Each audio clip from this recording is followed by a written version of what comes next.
Good evening, everyone. Welcome to the Raleigh Board of Selectmen meeting for March the 17th, 2014. Call the meeting to order. Remind everybody that this meeting is being audio and video digitally recorded. First on the agenda is Pledge of Allegiance, and Karen Summit, our treasurer, is in the audience. So Karen, will you lead us in the pledge? I'd be happy to.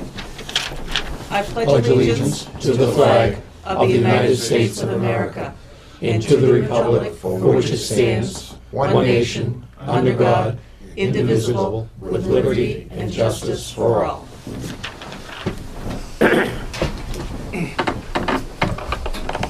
Second, have a moment of silence for Bob Todd, who passed away this past week.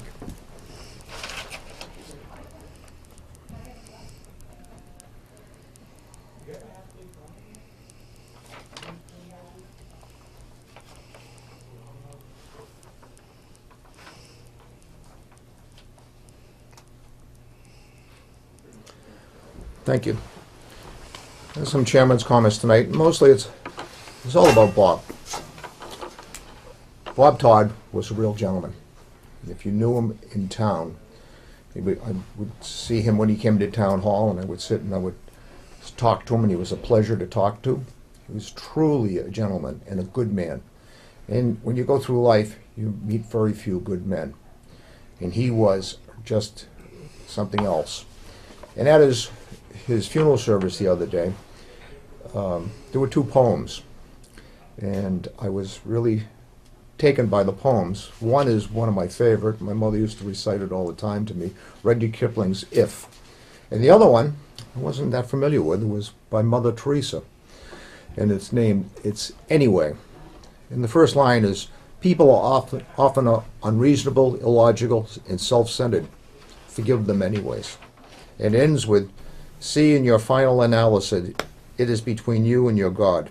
It never was between you and them anyway. And then in the poem If, it really, the second stanza always got me, and I'm just, if you can dream and not make dreams your master, if you can think and not make your thoughts your aim, if you can meet with triumph and disaster and treat those two impostors just the same, if you can bear to hear truth you've spoken, twist it by knaves and make a trap for fools, or watch the things you gave your life to broken and stoop and build them up with worn out tools. And Bob was, I don't know, when you met him, when you sat and you talked to him, you truly got this feeling that you were in the presence of a really unique individual, a really good man. His family, his lineage, way back in town, he never said, talked about that, but he would talk about the most interesting things. He was an old Navy man, and he would talk to me about, his time in the Navy and as an officer. He was a graduate of Tufts University. He was just something special that we lost in the community. So, Bob, you have anything to add to that? No, Bob, I mean, what you say is just, that was Bob. That was Bob Todd. Always upbeat, always had a story to tell. You're right, he was a very, very good man and a gentleman. He really was. Yeah. We will not see his like again. Well, that's my chairman's comments for the night. Between 7:05 and 7:15 is citizen query. Citizen query is now open. It will close at again 7:15. We have a 7:15 appointment with Ron Keefe, highway surveyor and tree warden. Discuss the FY15 highway and tree budgets. At 7:30 we have a appointment with Chief Broderick. Discuss the fire budget for FY15. And I'm going to jump to old business. I'm going to jump to discuss and review FY15 budgets, just one part of it. Karen Summit, our treasurer, is here. So Karen, could you come forward? You want to talk about the IT budget?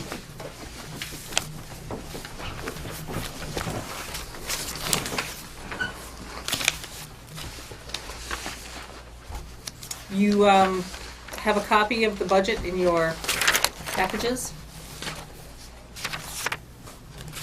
I can find it. And we are actually requesting an increase of $3,000. And there is a memo to the Board of Selectmen Yes. from Sue Bailey and I, who are the IS coordinators. Would you like me to read that? Certainly. To the Board of Selectmen from the IS coordinators, Sue Bailey and Karen Summit, regarding increase in IS budget. Since the town signed a contract for information services with PRS Group, we have made an effort to standardize IT support throughout the town. The IS budget now supports additional departments, not included before, including maintenance and troubleshooting for the police and the library. These two departments add over 20 computers to maintain. In addition, the increased use and complexity of technology requires additional support. For example, many department heads now access their Town of Rowley email on their cell phones or remote data on their iPads. For example, the fire department, when they go out and do inspections, they have a program on their iPads, which then they go back and it goes right into their inspection software. Other departments have added new technology to their existing operations. For example, PRS Group last year researched different cemetery management programs, and they recommended one, which the cemetery then purchased along with a laptop. And through their program, Pontum Software, they have been inputting information on who's where in the cemetery, Bill Gaynor and their senior tax credit. Assistant have been doing that. So there's a lot more technology being used and utilized, and it's really important that we try to keep everything standard because it's easier to maintain and it provides safety for the data of the town. So this additional funding is going to help that our technology enables us all to do our jobs more effectively and efficiently. So it's kind of hard to predict what kind of issues we're going to have. But with the increase in the amount of technology that we're supporting, we think, that a little bit more is necessary. Any questions? Any questions on the board? No, I think it's something that needs to be done. Basically, as you say, the protection is one issue. The other issue is that the town departments need to coordinate with each other. Exactly. And with the same people working on the computers, then that coordination becomes much easier. And we've had a fabulous relationship with PRS Group. They're very responsive, and we worked with them, for enough years. They know pretty well what's going on, and they will recommend to us, what needs to be replaced, what we should be looking at, what types of technology might be, coming down the pipe. And they're very good in helping us, with our long-term planning. So. Joe? My concern is the, being a former trustee of the library, that the library had 11 computers that were part of their setup.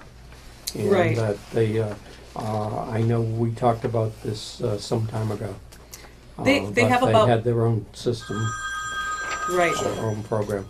They have about 6 that are staff computers, and I think they have probably another 8 or 9 that are public use computers, and those don't actually require that much maintenance. It's primarily the, but we want to make sure, everything has antivirus software and it is updated. So, by including them, in the scope of the town IT services, it just keeps everybody more in the loop with what's going on.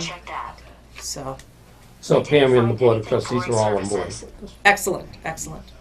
Yeah, just to add to that, Joe, Bob and I have been dealing with the capital budget, and we've had numerous requests for computers and computer updates, so that and the library is included. We're replacing I think it's 1/3 of their public machines. We've got a plan, 5-year plan. 4 for the first year. 4 for the first year, we'll replace the public part. I don't know what they had for office stuff, but all the departments, including the police department, the library, town hall people, and it's just there's a number of computers that are gonna be purchased Right. that people requested, and they'll be done through the IT people, so that there's a coordination and so on. So it's really, I think it's really worked out well, and we just Right. wanna make sure that the computers are updated on a regular basis, because the software is changing so quickly that you have to update the hardware, otherwise do. it's just left in the dust. Absolutely. Right. So we have put together a plan, the library is an active part of it, you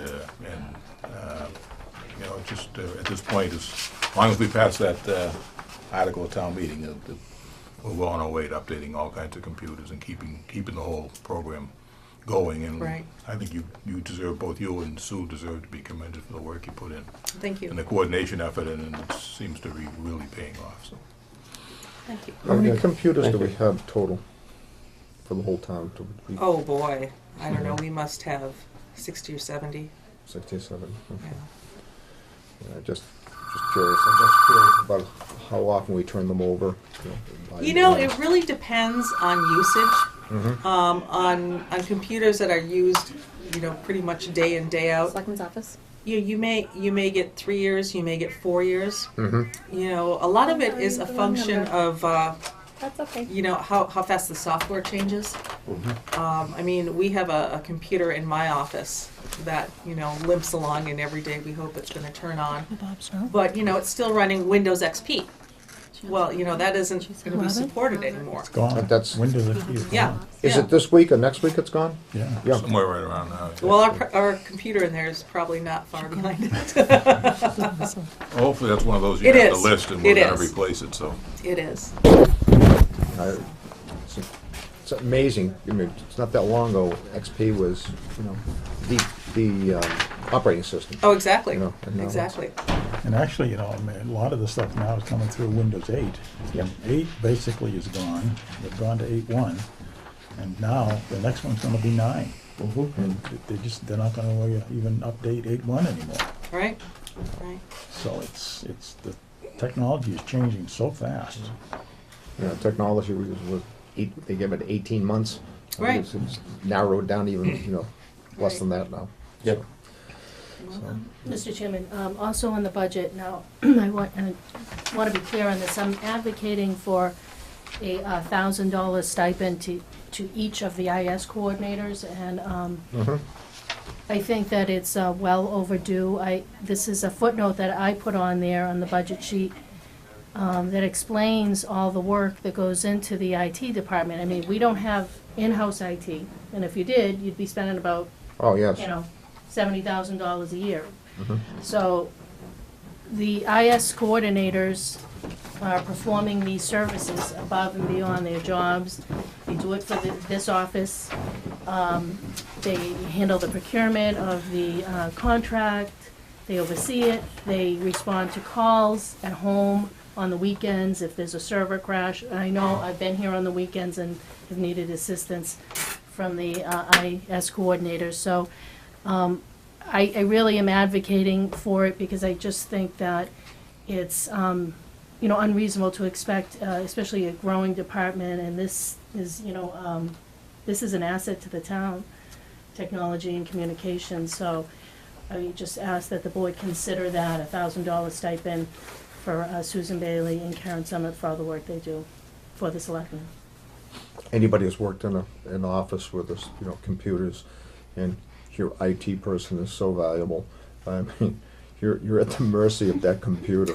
You really are. And if it goes down, I mean, the office stops. Yeah. It really, literally does. I've been in offices where we've had, you know, a server crash, and everybody just sits around and just stares at each other. I mean, you can't.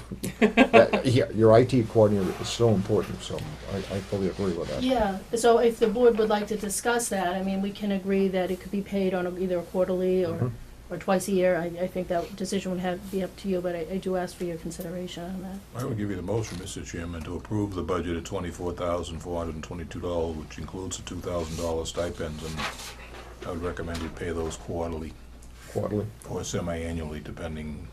I think lately, Debbie, we've been doing Quarterly. quarterly, so I would recommend we do it on a quarterly basis. Do I have a second? second that. I have a Yeah. second. Have this, any discussion? Anything else? All those in favor? Aye. Okay. Thank you. Thank you very much. And Karen, thank you for what you do. Thank you, Karen. You're welcome. I keep wondering, I see Sue will tell her the same.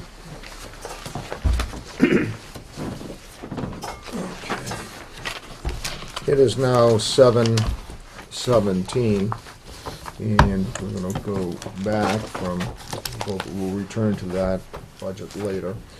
Well, we have an appointment with acting highway surveyor, Ron Keefe, discuss the FY15 budget and tree budgets. So, Ron, want to come forward? Pat, you want to come Mr. forward? Chairman, anybody here for, I don't know, is he here for the open public comment? Oh, you're here for, I'm sorry. That's okay. Well, why would you know? I mean, Can you identify yourself, sir? Yeah, my name is Bill Cuddy. I live here in town. Hi, Bill. And I've just had, I'm not sure if I should be here right now. And the reason why I said it to you, I'm not sure if I want to hear the selectment that's missing what I want to say. I would like it to be brought to the You board. want, Mr. Kite, just before going. Go ahead. And usually during citizen query, you can ask a question, the board is not, cannot give an answer, can listen to the question, okay? But cannot give an answer. It's just the rules of, When you because there's say- nothing on the agenda. Okay, when you say give an answer, At this specific time that you ask the question, we cannot give the answer. I just want to. oh no, I, give you no, the and rules. I, when I ask you for the question, I'm just not quite sure if I should be here in front of them or I should be in front of the board as it sits. My problem happens to be is that is he not here because he heard I was coming, or is he sick? My issue happens to be is that I can't have somebody in the town father slandering me. Okay, and it's happening. You know, if we need people to come forth to let us know that, that's fine. Okay, but it's hurting my business. My business, I happen to be, I have a mechanic facility. I have stores that sell cars. And when I say this to you, I know that he's done to a few people telling them not to use me. And people come forth to me and ask me why. The only reason I could say anything to do with why was that he has an vendetta to me to a racehorse. And I keep hearing that. Mr. Chairman, That was 20 I years think ago. we're getting into an area Yeah. here Okay, where and I I maybe. really don't want to get into it. Okay, maybe I should be here with If we him. want, my only comment is if you have a complaint with his performance as a selectman in his business dealings with, as a selectman, is one thing, as personal issues. Well, I don't think it's personal. I think it's that Well, he's slandering within the community. I I think this think- is not the forum to Yeah, to discuss this at this point, particularly if he's not present, so. Okay. Could you so put should that I come in- back when he's president? If you would, instead of making a statement, could you put it in writing and send it to the board, if you would, Mr. Cuddy? Sure. Okay? Is And- ending, all of you? or- Address to the board. Address it to the board. Okay. Selectmen, okay? Okay. All right, and I just don't want to get into. No, personal. that's why I asked you that. I did ask that question, and you said you couldn't. I wasn't answer sure, it. I didn't understand Unfortunately. where you were going. Okay. Okay? Okay. So- And I think you guys do a great job. But I'll step out, Thank you. All right, Mr. Cuddy. and I'll send you a letter. All right, thank you. Do you want it to be registered? Send No a letter. need. It doesn't have to be. You can send. Good, thank you. Have a nice night. All right, Thank you. Good night now.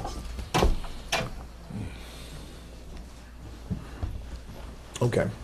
Ron. Pat. Ron?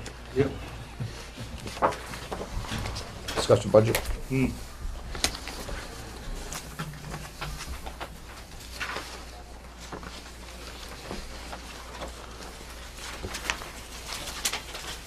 Okay, where do you stand, Ron, with your budget? We're just staying level budget. We went up on the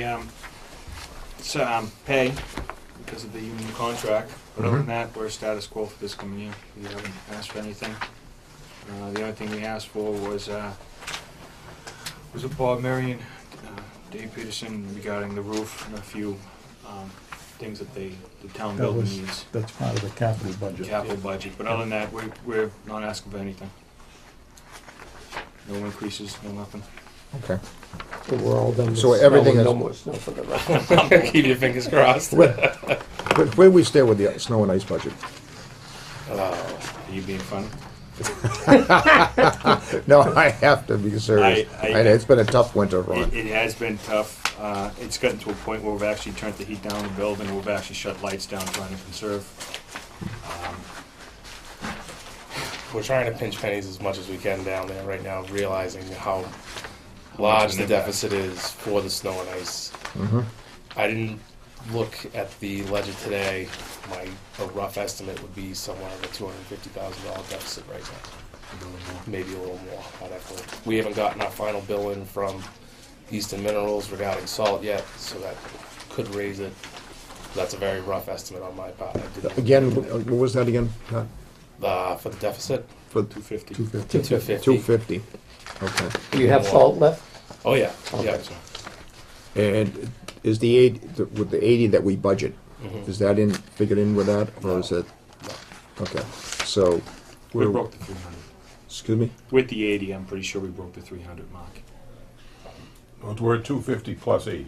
Yep. 250 plus 80. That's a very, like I said, I don't have that number off the top of my head. Without the last bills. Without the last Yes. storm, right? You Yeah. haven't got the bills for Yeah, the we last have, storm. we have Yeah. bills coming in from contractors from this past week, Mm-hmm.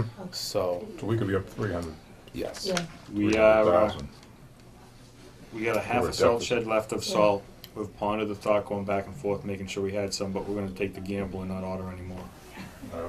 Yeah, I think, I would recommend you not at It's- this point. It's this time of year, it's a lot easier to get things to melt down, the sun's a lot higher, a lot stronger. Yeah, I mean, So- you can see the melt today. I mean, even with the, you know, Even being, with how cold it was, yeah. even with how cold it was, there If we was run still a into a melt bind, we today. can go down the state yard, if we run into a bind, but. Extra. I really think we have enough that's gonna get us through this year, and we'll probably have salt in the shed for next year. Mm-hmm. So that's, we don't need any more equipment. We've got all cutting edges for the rest of the year. I don't, knock on wood, I don't see, unless we get another snowstorm, just paying contractors and overtime, that's it. All right, we got a question on the snow and ice, the last sheet in our, Debbie might be able to answer it. yeah, actually, I did this. Is what, these figures include the actual, Cost for- we appropriated it, Oh, it was, it's 80,000, yeah. it shouldn't be 180, it should be 80,000. Yeah. And last year, we actually spent 201,000. Yeah.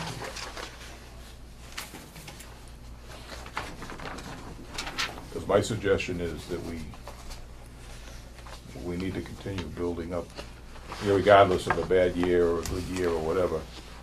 You know, I would like to see the board raise the 80,000 to 100,000 and try each year to get it another 20,000 until we get it up to a sum that, I mean, 80,000 is unreasonable in a normal year. Yeah, granted, FY12 was a year when we had no snow whatsoever, but I mean, and if we don't spend it, the money goes back into the free cash anyway, so, because all we're doing is robbing Peter here to pay Paul, so, you know, if we can find the money, and I realize the budget's gonna be tight. Well, we had a discussion, I think, maybe 5 or 6 years ago, when I first came on the board, about, I think we raised it from 40 to. Yeah, it wasn't too many years ago, it was 40,000. So we tried to 40,000. start raising it up, And even we- if we can't do 20,000 additional, at least I think we need to look at putting each year at least, well, I'm hoping 20. If the budget can afford it, this is a killer this year with how high we're spending it, I mean, we're spending it, so might as well try to appropriate it in the budget. See, you can do it at 40,000, because shovels don't take gasoline. That costs money. So that's how we get away with that one. Actually, Newbury just went up last year, right? They went from 90 to 120. But like the blizzard last year, the blizzard alone, if I'm right, Chief, was 69,000, right? When we did all the FEMA paperwork, when we were done, said and done, was $69,000. Yeah, something like that. That doesn't exactly include the overtime of the guys, that's Yeah. how the This state This has dictates the been amount for just a trucking. brutal winter. Yeah. I mean, just with the cold and the snow and the ice, I mean, it's just been brutal. I think the other thing, Mr. Chairman, oh, I'm sorry. You know, we had, again, but, Dave, we talked about that years ago. We had started with 40, we raised it to 80, and there was some thoughts, we didn't want to raise it any higher than that, because we were afraid that, you know, if we had a winter like we had 2 years ago, it was hardly any snow, it snowed. Now all that, but it goes all back into free cash. So there's two ways of looking at this. I don't know. Do you think we should go? I want the input from the whole board here. Well, I mean, 100 or 120,000. I think we should try the 100. Try the 100. And then if we and see what happens during 15, where we end up at the end of the year at 15, physical 15. And then if we have to make adjustments, we make adjustments. Okay. Joe, how do you I think I would support what Dave said, that we should raise it to 100 with the target that we're going to do that for several years.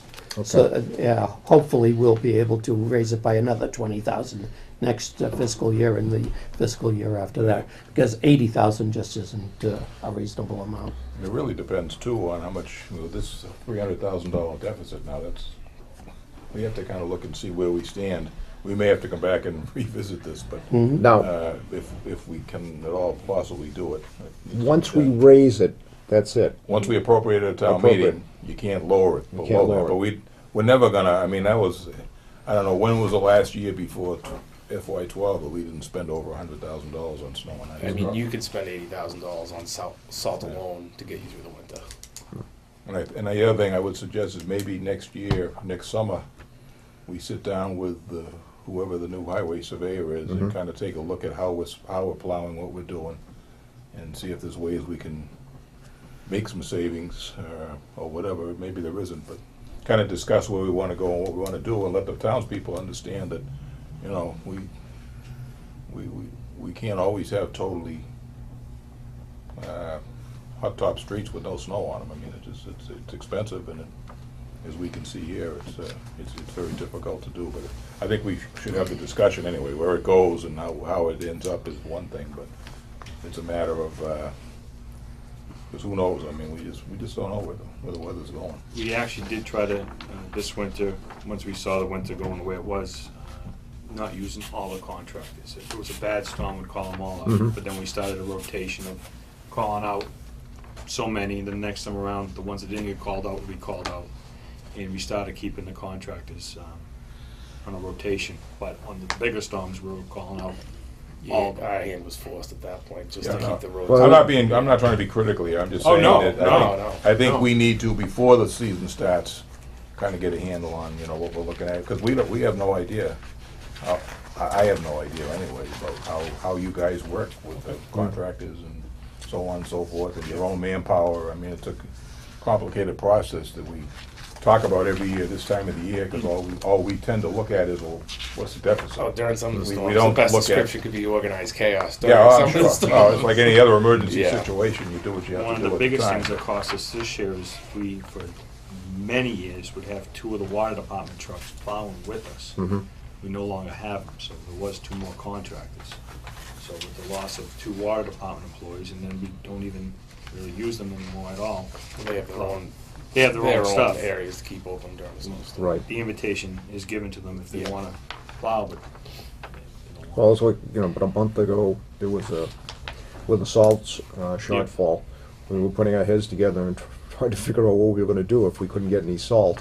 And we Well, were talking about. during that time period when we knew the salt was that low, we started to use the contracts a little more. Even if we had a small amount of snow that we would normally treat, we'd have them come in to scrape the roadways and use less salt, so that way they were conserving the salt during that.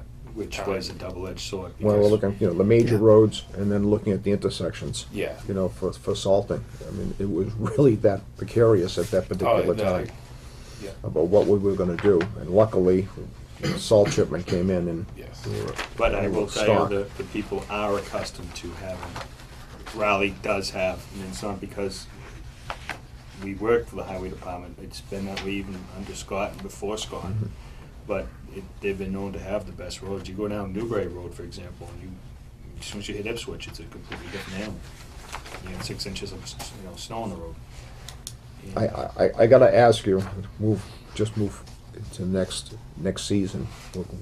We're just about to go into mud season and pothole season. Yes.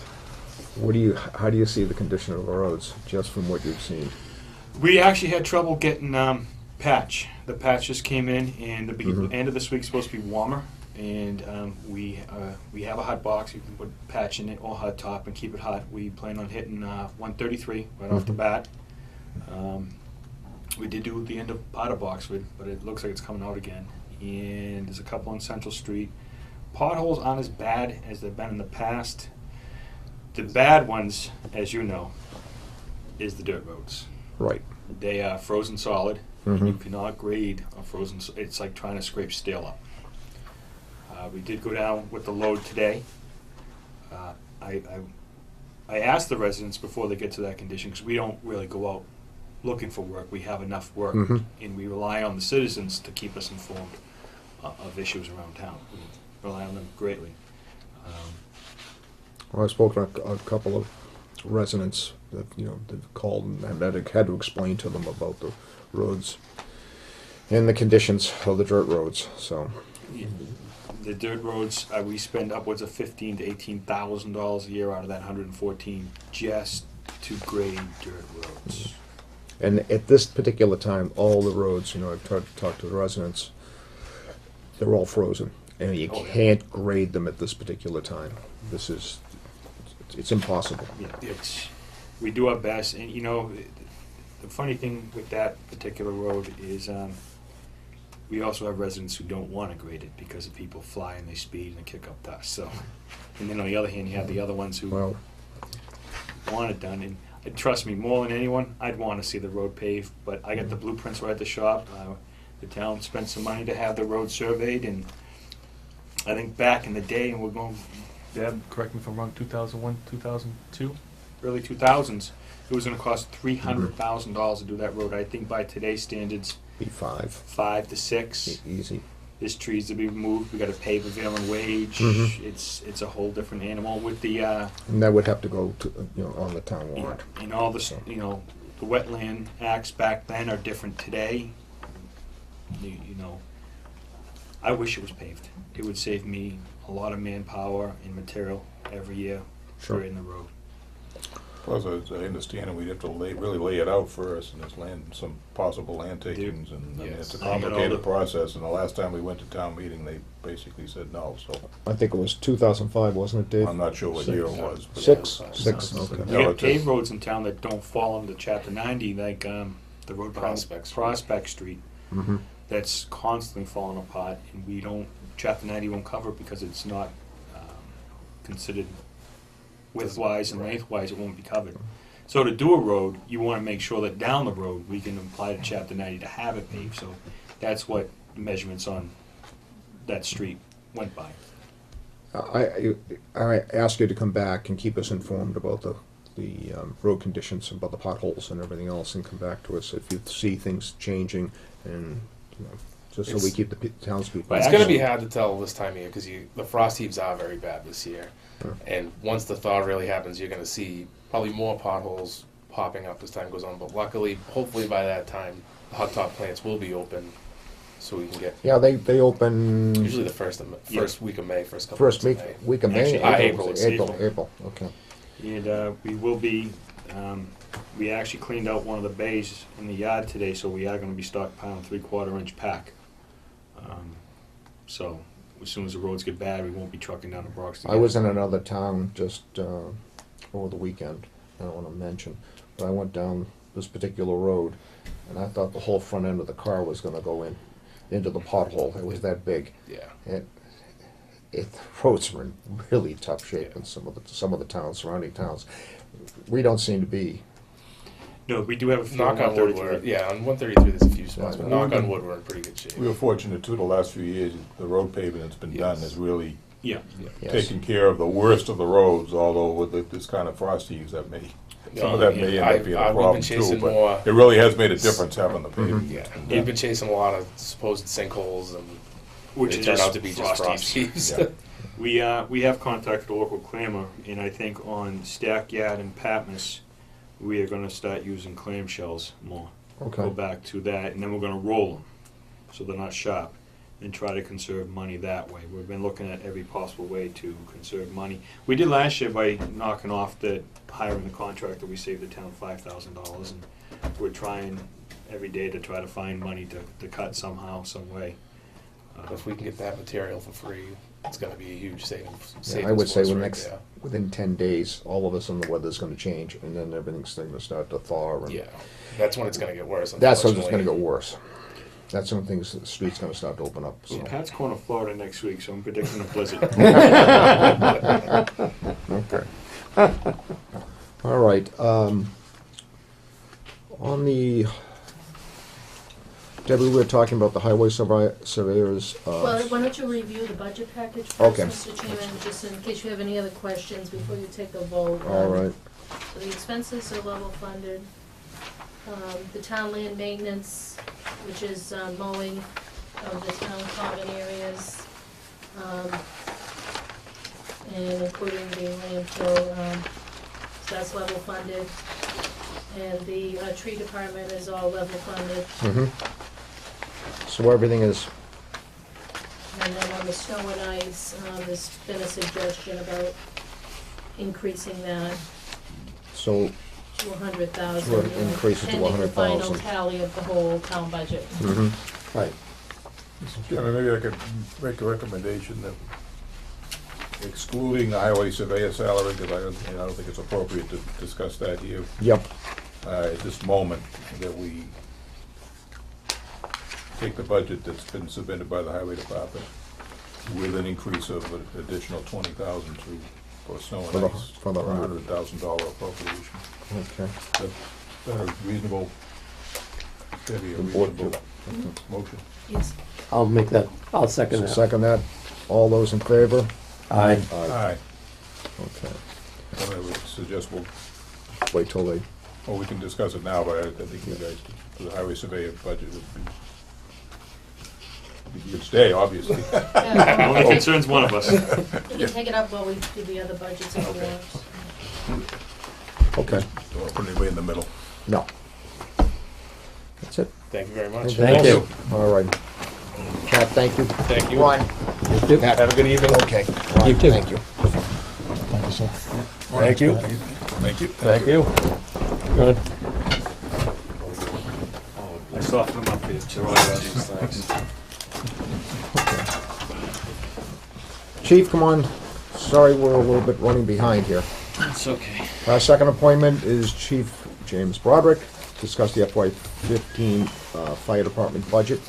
So, with that, Chief, you've attached your budget, FY15. As requested, the operating budget is level funded, and the payroll reflects a 2.25% salary increase for all the union and non-union positions in the department. Capital requests have been provided earlier in the year, and they include replacement for the 1985 100-foot ladder and a computer used by the, in the radio room for the firehouse software. Okay, with that, I'll turn it over to you. Chief. Okay, all the wages reflect a 2.2%, 2.25% increase for all the positions. The overtime, I've increased that request a little bit more than had been in years past, and the reason for that is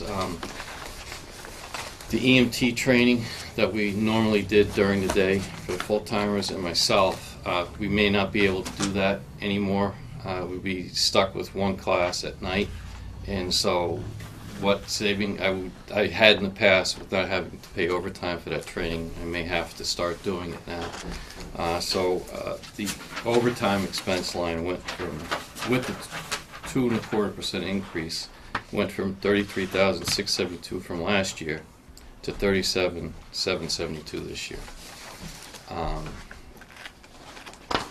The expenses, again, they're all level funded. I'm living well within my budget. I haven't had any unforeseen circumstances that have cost an exorbitant amount of money other than the ladder truck, but we're looking to be, we're pretty good right now, and you know, our energy costs are within the line, and I haven't had a need to ask for any extra money this year. The station and equipment lease is still the same as it had been in the past couple of years. there's really nothing else to add. I'm not asking for anything other than, what we talked about earlier. And I'll open it up to questions, I guess. Any questions from the board? No, I mean, it's pretty straightforward. Yeah, I got a couple of questions, actually. On your, the narrative Correct. that you submitted, on the firefighting staffing, I realize that's not gonna be included in This year's. in this year's budget, but at the bottom of the front page, bottom, you talked about possibility you're looking. Oh, I know. I'm sorry. It's on the funding on page 2, the second page, where it says funding, and you got it with a recommendation that you're looking for additional employees, and and I'm not going to go through all the justification here, but you're talking about 6 firefighters. Yes. And I guess my question is, number one, I assume that for additional firefighters, I think you got $180,000, and obviously they're captains, new firefighters wouldn't, but we're talking a substantial amount of money Yes. in future budgets, and you mentioned the fact that there's a federal program that, Right. much like the old cops program. Yes, it's someone's called a SAFER grant, and it's, if you remember what the acronym Staffing for Adequate Fire Emergency Response, I believe is the way it's the actual word, but it's a SAFER grant. And what it does is it allows a community that puts in for the grant to get up to 75% of the position's salary for the first 2 years, and the town would have to pay the 25% to make it up. And on the third year, it would be 35% of the funding, and then the town would have to pick up the difference. The difference between the way the SAFER grant works now and the way it has in the past is it used to be a 5-year program that was 100%, and it kind of tailed off to 0% at the end of the 5th year. And there was a caveat in the grant that if you laid the individuals off before the 5th year was out, the town could be on the hook for all the money that the federal government gave to the community. They did away with that. They've changed it to a 3-year grant, and after the 3rd year, there's no obligation on the community to continue to fund the positions. I wouldn't hope that we would do that by after going through all that to try to hire people, but it's a little bit less restrictive than it had been in the past. It is a very intense grant process, and it wouldn't start again until later this summer or in the fall. What I was hoping to do is start the conversation, and it wouldn't be for tonight, but to sit down with the board in sometime during the summer and discuss where we're going to go, and also give me an idea of what a starting rate for a firefighter would be, because we haven't really hired a firefighter since 1998. It's kind of hard for me to figure out what the cost would be. But my ultimate goal is to set up a dialogue and a plan so that when it comes time for the 3 of us to retire, we can transfer our knowledge to the younger generation and have a seamless transition. As you can tell, we were looking at some run reports from the early 90s where 26 people showed up for a call. I don't have 26 people on the fire department now, and it's hard to keep people. I can get people to join, but it's hard to keep them. And as I was saying in the letter, it's about 5 years is the average, and it's fill in the blank for whatever reason they resign, whether they're going to move out of town because they're living with their parents, they can't afford to live here, they get a new job or family commitments, they just can't commit all the time that has to be done. So I'm hoping to kind of start a process to at least hire a couple of people, but ideally it would be to hire 6 so that we can have coverage 7 days a week, 8 to 4, or somewhere in that time frame. So we have 3 firefighters now. Well, two plus myself. Two plus And, yourself. And how many call firefighters? We have, let me do my math here, 17. There's 20 of us altogether. And 10 years ago you had 30. 30. So, And the 20 I have now is just counting the 4 that we just put on and went through the recruit class. So Yeah, my intent, Mr. Chairman, of bringing this up now, obviously, is kind of to give the chief a window to bring this topic up, because I think it's something that, obviously, we're not going to do anything for this Right. fiscal year, but I think if there's a chance, because actually the town administrator, when we originally hired the original town administrator, that was the same grant. It was 75%, 25%, I don't remember exactly how it worked at that time. It was similar to, Yeah. like the fourth year we owned the position. Right. And it's a way for us to work into more firefighters, which we're gonna need. There's no if and. It's not a matter of if, it's just a matter of when and how long we can put up with the current situation. In fact, we have a resignation from one of the Correct. call firefighters in our packet tonight to deal with. So it's a crisis in the making. And I think, I would ask the chief, and I hope the support of I'm sure the board would also, to start taking a look at, gather up some information, give us some data on, how many people are responding to calls, some of that basic boilerplate information that we can sit down at a later time, maybe with 1 or 2 members of the board, really, at that point, to see, kind of get a handle on where we Sure. are, and It's look easy forward to to do. doing something if we can put something together for a grant, that I would think it'd be well worthwhile. And even if we don't get the grant, or we can't, we're going to need to be in a position to do something, and I would just hope that it just was kind of like kicks the ball off tonight. Okay. And, Well, that was and the reason why I put it in there, to try to get well, something moving. we talked about that about 2 years ago. the same Every thing. year we talk about it. But it's now becoming critical. So when Yes. you're down to 17 call firefighters, it's not like we were just That and the 3 7 or of 10 years ago where we had 30 call firefighters. and the 3 of us are 50, so we're not as agile as we used to be. Okay. One other question I had, also, it's regarding the engine 4. Mm-hmm.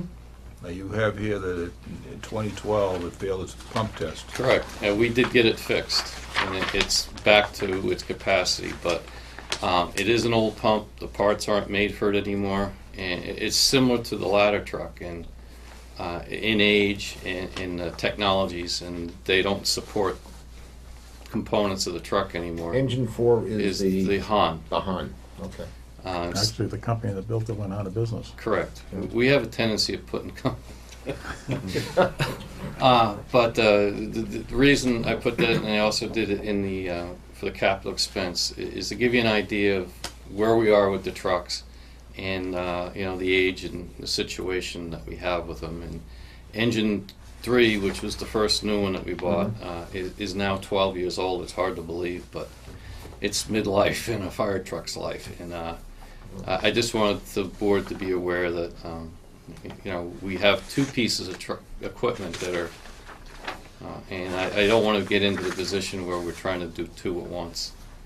And our ladder truck is Kaputski, kaput. yes. Is that able to be used for anything, or?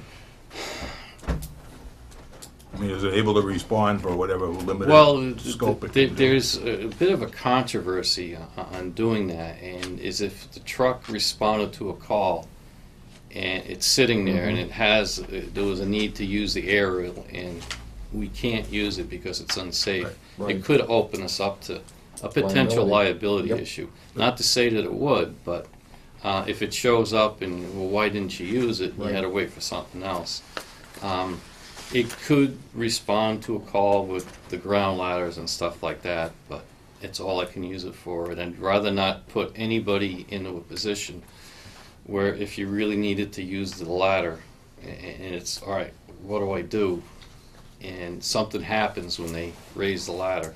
And a case in point would be Chelsea back in the early 80s, where they had that fire, and they used a condemned ladder to get that guy off the roof. And we saw the thing Oh, the oil truck. Yeah, that, Yes, yes. way I back remember- when. Down, yeah, I remember that. That Yeah, was and you famous saw footage. that ladder shouldn't Yeah. have been used, and I think it would open us up to a bigger liability Mhm. if I rolled it to a scene and I couldn't use the ladder. It's a real hard decision to make, and it is a jam that we're in. I didn't plan on this. No. I was hoping to replace engine 4. You're our chief, and I'd just like you to comment for the people at home about the need for a ladder. We definitely need one. There's a lot of building in town that justifies the use of the ladder truck. Commercial, town-owned churches and stuff like that. Mm-hmm. Our engines carry 24-foot extension ladders. That's the longest ladder they have. Most roofs in a lot of houses are longer than 24 feet, and there is a need for the ladder truck. We're fortunate to a sense that I was able to find this year that there is a manufacturer that builds a truck that will fit in the building, whereas that wasn't the case before. This is a new design, and they designed it for towns like Rowley and cities like Raleigh that have old tight stations, and the newer trucks are too big to fit in it. This one does fit in the building. This will be a how many foot ladder? 100 foot. 100 foot. It's be the same size as the one we have now. It's a rear mount the same as the one that we have now. It will fit 5 firefighters. All the equipment, the joy is all the equipment we have on the truck now is new. Mm-hmm. So I'm not looking to replace everything, and the ladder is, the truck itself is what we're replacing. I hope to have support of everybody for it. I know it's a lot of money, but it's better than trying to replace one every 7 years like we've been doing. Mm-hmm. And the cost of fixing it all the And time. the cost of the ladder will be? Somewhere around between 7 and 735. I still don't have that. I can tell you that the FCAM bid, it's gone. It's in the RFP's been sent out. They had 6 vendors come back. Mm-hmm. It's in the review phase right now. On the 2nd of April is when they're going to rate everybody. Mm-hmm. And shortly after that, the contract will be open again. So we'll have prices for the cooperative bid, which I was hoping to be sooner, but things move slow sometimes. Now, many people, in other towns, I've heard, people complain, why do you need a 100-foot ladder? We need the 100-foot ladder, not so much for the height, Right. but because a lot of buildings are off the road, you need it for the reach. Town Hall, for example, from Main Street to the edge of the building is 65 feet. 75-foot ladder is 68 feet horizontal, so you'd barely reach the edge of the roof. With 100-foot, you would get that extra 30 feet and 20 feet and be able to reach, because everything isn't, it's 100 feet from the tip to the ground when it's straight up. So off the side, it's not 100 feet, but it's closer to, it's 90-something feet versus 68 feet for a 75-foot ladder. And when you start figuring everything out, the prices aren't that much different between them. And it's just not for rescue purposes, it's for... It's firefighting, it's the for water on getting top of- firefighters up on the roof to vent. It's for using a waterway. The house on Central Street, most of the fire was fought with the ladder pipe. It's for bringing people out of a second-story window or third-story window that couldn't get out. There's a lot of reasons for it, not to mention the equipment that it carries. A ladder truck has a lot more ground ladders, a lot taller ground ladders than what the engine has. The roof ladders, so we can get up onto the roof and work safely. It carries all that stuff, along with the saws and all the equipment that goes along with it. So it's not just the truck, the ladder. There's a lot of other things that go on that truck that we need to do our job as safely and as effectively as we can. And again, try to save lives. property conservation. And Absolutely. Well, thank you, Chief. Any other questions from the board? I would like to comment on the green. Oh, I got it on the inside, but I wouldn't look good in green today anyway. My hair is red, so that counts. Or what's left of it is red. Some of it's gray. well, you know, it's St. Patrick's Day and Evacuation Day, so, There you go. yeah. It's a big day. Yes, it is. For Bostonians. Yes, Even though we're about 30 miles from Boston, we're still Bostonians. you guys are. I still have my New York accent. So Chief, on the Form 1 here, Yes. the increase in the overtime is reflected in the Yes. call, in the firefighter wages? That's correct. I'll make a recommendation, a motion that we accept the fire department budget at $455,613 as presented by the chief. I have a motion. Second. I have a second. Any discussion? All those in favor? Aye. And I will recuse myself. Well, Chief, anything else? That's it for tonight. All right, well, thank you so much for coming in tonight. All right, you Appreciate don't it. need me for anything else? And, If you want to hang around, you can. Well, no, I'd rather be somewhere I had to lose clothes. Oh, okay, we understand. probably have you come back in and discuss the latter another time. Certainly. Okay. What I was going to do is Before town I'm meeting going or to town meeting. set up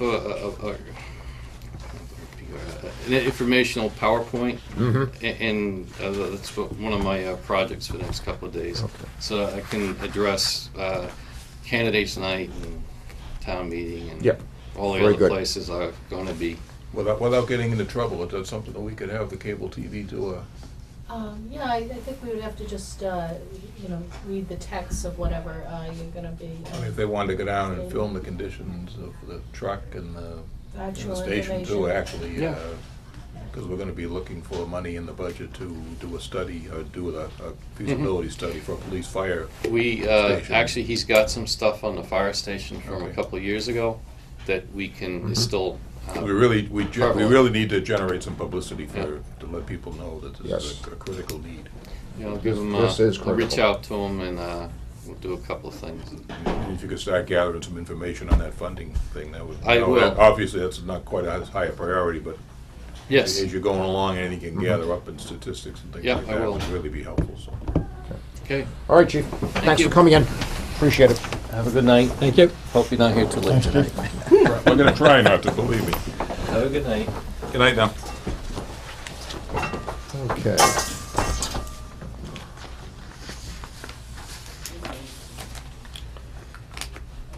Open up the general business.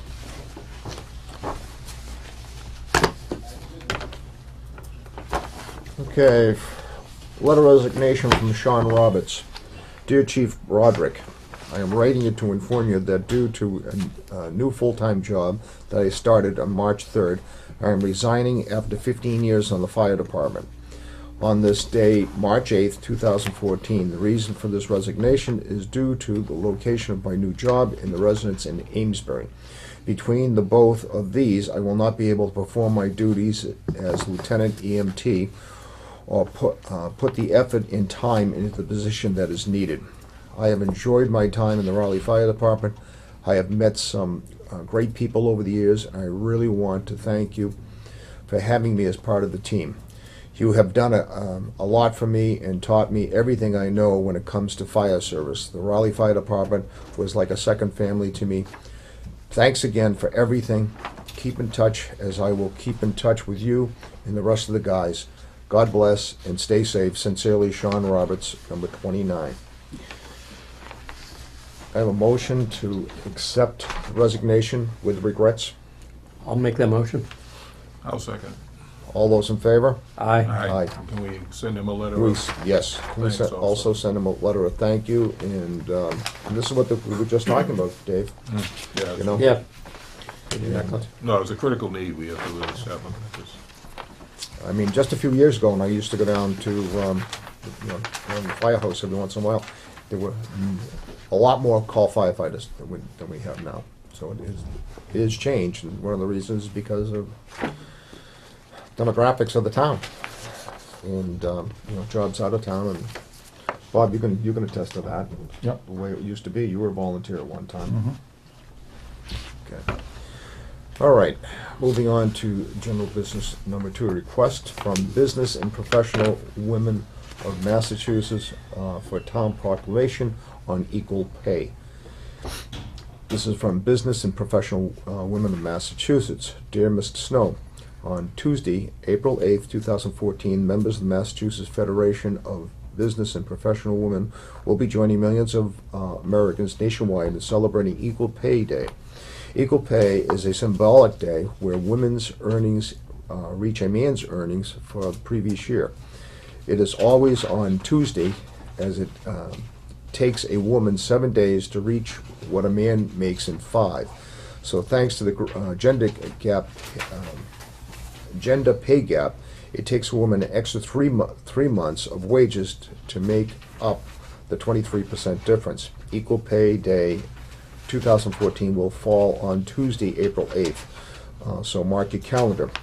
We are asking the 351 cities and towns that make up the Commonwealth of Massachusetts to issue a proclamation marking Equal Pay Day. I encourage you to consider issuing a proclamation to officially declare April 8th, 2014 Equal Pay Day in Raleigh and help raise the awareness of disparity. Equal Pay 2014 is particularly significant because it falls between 2 legislative milestones that have helped women advance in the workplace, but there is still much to do. January 29, 2014 was the 5th anniversary of the Lilly Ledbetter Fair Pay Act. In July 2nd, 2014 is the 50th anniversary of the Civil Rights Act. We hope you will join us on Equal Pay Day by issuing proclamation for this noteworthy observance. If you have any questions, please contact me at 617-462-7480 or Deborah Borza at verizon.net. Sincerely, Deborah Boris, President. Mr. Chairman, I'll make a motion that we issue a proclamation for Equal Pay Day. I have a second? Second. I have a second. Any discussion, gentlemen? All those in favor? Aye.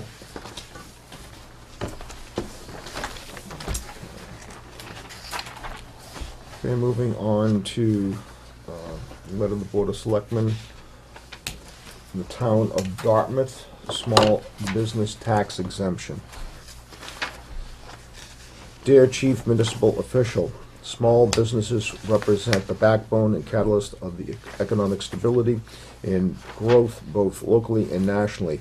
As the economic challenges of the last decade drag on, municipal governments share a common purpose in seeking reform within the Commonwealth's commercial industrial business tax classification.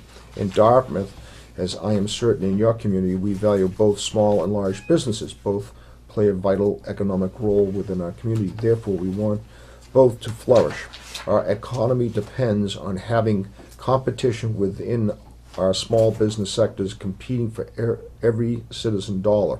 Society cannot afford smaller businesses closing their doors because they cannot economically compete with the larger counterparts. Currently, communities in the Commonwealth have a very little room to provide relief to small businesses who often lack the financial resources to effectively compete. The current small business exemption allows for companies with valuations less than $1 million and who have less than 10 employees to be eligible for a 10% tax credit.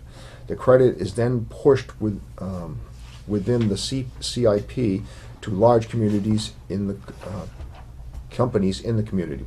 The Dartmouth Select Board has asked our legislature delegation to support a modification within the current state tax classification. The proposed modification seeks to allow communities to expand the small business tax exemption. We have asked our delegation to support legislation which provides municipalities the option of 1, expanding the current tax exemption from 10 to 20% of their respective tax bill. 2, allowing communities to expand the assessed value exemption from $1 million to $2 million. 3, increasing the number of employees a small business can have to qualify for exemption from 10 employees to 20 employees.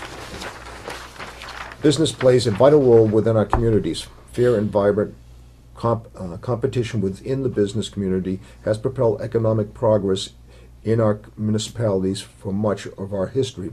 It's time to ask our legislative delegations to provide flexibility to each municipality within the tax classification hearings to do what is best for the business in our towns and cities. We respectfully request your support and ask to forward a letter of support to your legislative delegation on Beacon Hill.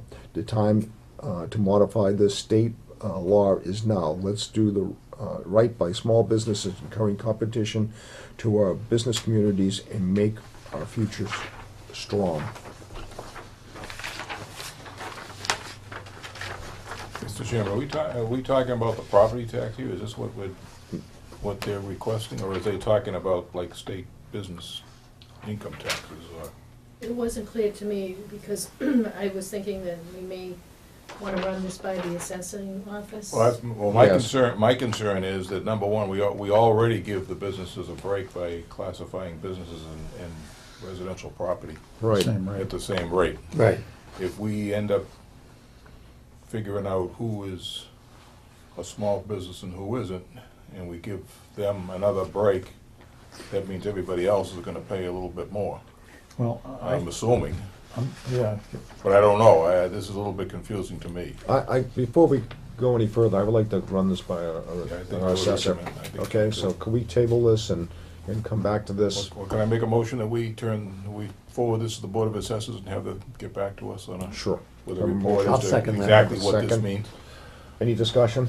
Well, I'm sorry. No, it's okay. I'm thinking, you know, they're gonna expand the exemption from 10% to 20%. Mhm. They're gonna increase the exemption value from $1 million to $2 million. And then from 10 employees to 20 employees. We probably don't have any small businesses That fall under that Yeah, I umbrella? don't know. they're all gonna be under it. That's why I think we don't have should- any larger ones. I mean, we don't have anything that. We should that find out size. what the, So before we sign on, I exactly would what does this mean? definitely wanna see the dollars that, the change in our, Well, tax levy will I be. think it's local option anyway. yeah, The legislation, I believe that's pending, is local option. local option, But okay. regardless, we could it's get a better certainly an explanation. assessing question, because I think it just pertains to the property tax. Okay, I had a motion and a second. All those, we'll go to Sean. Have Forward to Sean. the assessors with a report and analysis back to the Yes. selectmen. All those in favor? Aye. Thank you. Number 4, review application for modification to site plan special permit 428 Newburyport Turnpike. Everybody look this over? Yes. Yeah, it's, Basically, they're just rearranging some building space that they already have approval for. They just want to do it to different buildings. they're not really changing this, they're actually dealing with two different buildings, and they're really not changing the total footprint of both buildings. They're just swapping from one building to the other building. Mm-hmm.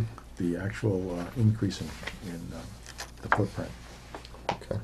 so. It looks like they're just trying to better utilize their building space in a way that will help the company. My guess is they probably have a tenant that needs the extra space in That could a be too, particular yeah. building, and they're trying to swap it back. Well, if you look at that brand-new building that they just built, that really looks like it's unoccupied. I drive the bus down there in the morning sometimes to give it a little extra warm-up time. Mhm. And that building is full of windows. I mean, stock windows that they're, Oh, it's a Oh, storage. so they're using for storage currently, and I don't think that was the original intended use of that I building. see. So that, my guess is they're just, and the number of cars for employees down there is unbelievable. I mean, they must have a couple of hundred employees in there. So, I mean, the business is booming, and they're just looking to rearrange the structures in such a way that it benefits. Maybe that one won't qualify for the tax exemption. Maybe not. Okay, so They're definitely a large employer in town, that's for sure. Well, If not the largest, I would say the way it looks. That's what we need. Yes. We need to encourage them. Plus, it's a Absolutely. beautiful looking park down there, too. Yeah. okay, Done a send it very back good to job with it. the planning board. So no comments. No comments. All right.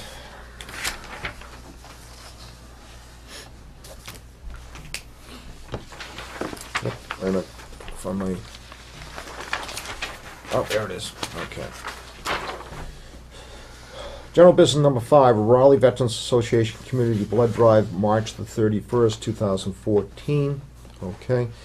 It'll be Monday, again, March 31st, 2014, 2 p.m. to 7 p.m., Raleigh Veterans Association, 19 Bradford Street. If you're able to, at that particular time, give blood, the Red Cross will be down there.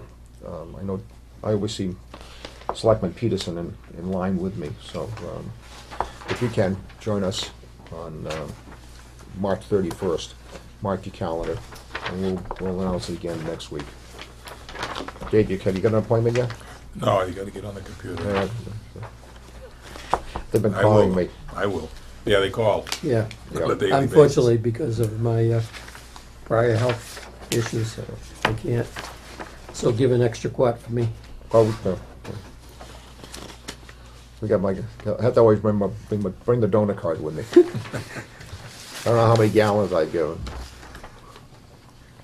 but it's a good cause if you can do that. They're always in critical need for blood. Okay, moving on. Old business. Discuss FY Triton budget.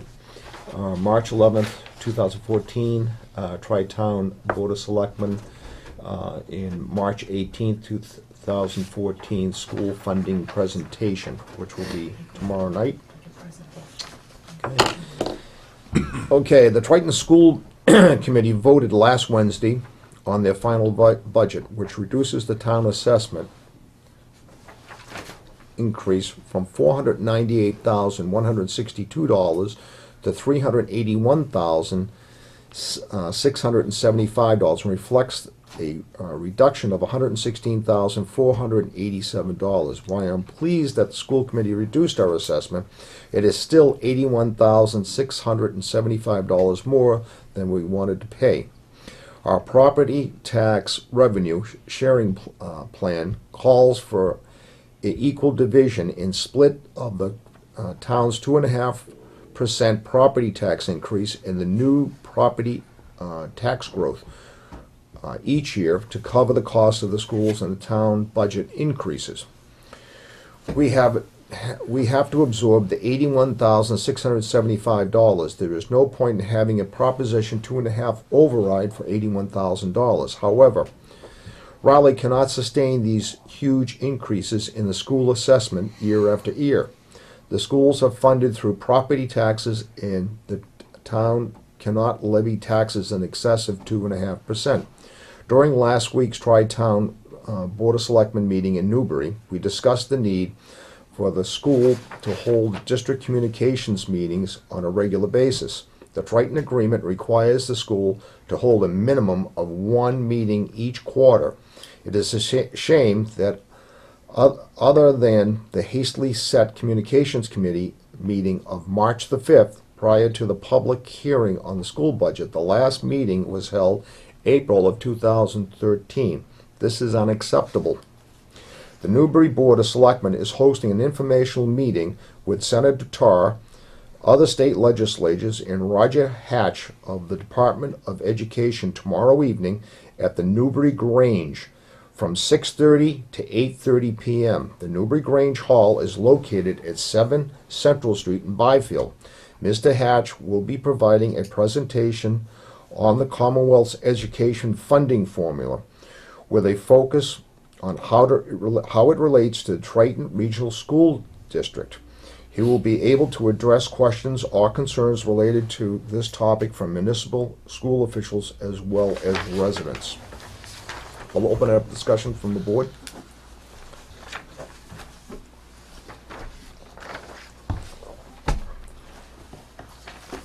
Well, I definitely think this is a meeting that we should attend. Just to let them know that we are in fact interested in trying to do what we can to try to make sure that the school has enough money, but also to make sure that the town has enough money to run their operations. So I, for one, will be there tomorrow night. Mm-hmm. I will be there also. I will be there also. Joe? I'm not gonna be there. I'm gonna be attending the Finance Committee Finance meeting, Committee. so I won't be there. But I would also encourage the board that in the next budget season, we start in the summer so that potentially the first meeting in September, we can, with the other towns, give the school board an estimate, a rough estimate, obviously, of what our funding, acceptable funding level will be for next year before they start their in-depth. I mean, this year, because they had no communications meetings, we got caught short until the tail end to find out what our assessments were. At that point, they'd made up their minds, and we really had little or no input whatsoever in terms of how much money we had or the other towns, any discussion they wanted to have. So I would suggest that next year we be very proactive and present our budget request to the school board in September or no later than October anyway, and let them know right up front, what our parameters are, in hopes that it will generate discussion, and also that the communications committee meetings can be used to discuss the budget proposals as they were done in many years in the past, up until this year apparently. So I just think we need to really be proactive in presenting our point of view, and let the school committee, they're going to do what they're going to do anyway, but at least they need our input. It's important for us to be able to be part of that discussion, as well as invite Salisbury and Newbury to do the same thing. Well, I think based on the Tuesday night's meeting, I thought the selectman from Salisbury, the chairman of the board, suggested that we will propose at Tuesday night's meeting that the three town boards meet jointly in May, and I hope that it will continue through June and into September so that we can stay together, all three of us, and discuss the school budget. As I stated last week at the meeting here at the Tri-Town, every year we go into this, we go in as adversarial roles as school people and the town, and then we have state people point the finger at the state about funding and everything else. But the reality is that we need a balance, and the balance is between the town and the schools. It's very easy to point fingers and say you're wrong, or you're wrong, and then sit there and have a screaming match, which we've had. And the schools need to understand, and this is because we're in a regional school. This is very different than other towns that have the school system within the town. So every year, and this year it was complete communications breakdown, as far as I'm concerned. And if we continue on this path, we'll go through this again next year. And then we'll have, more discord. And this is not what a town life is about. That school is just as much as part of this community as the town is part of Triton. We are all one. We are not separate entities.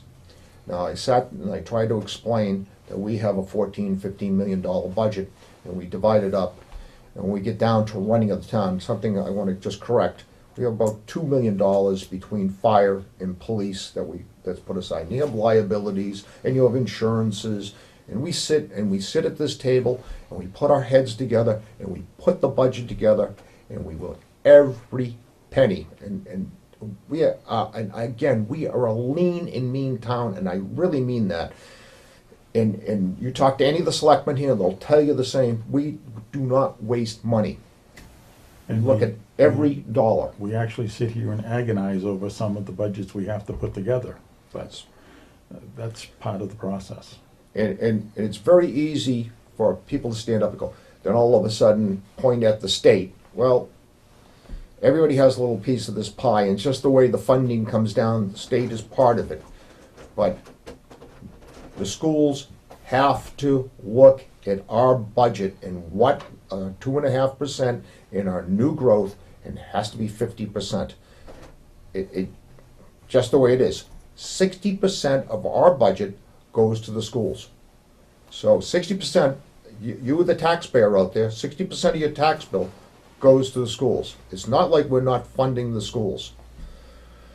And I'm as serious about education as anybody else in this town is. It's a priority. Our children need to be educated, but also we need to provide services for our town. The roads, as you heard tonight, you know, about the snow and ice budget.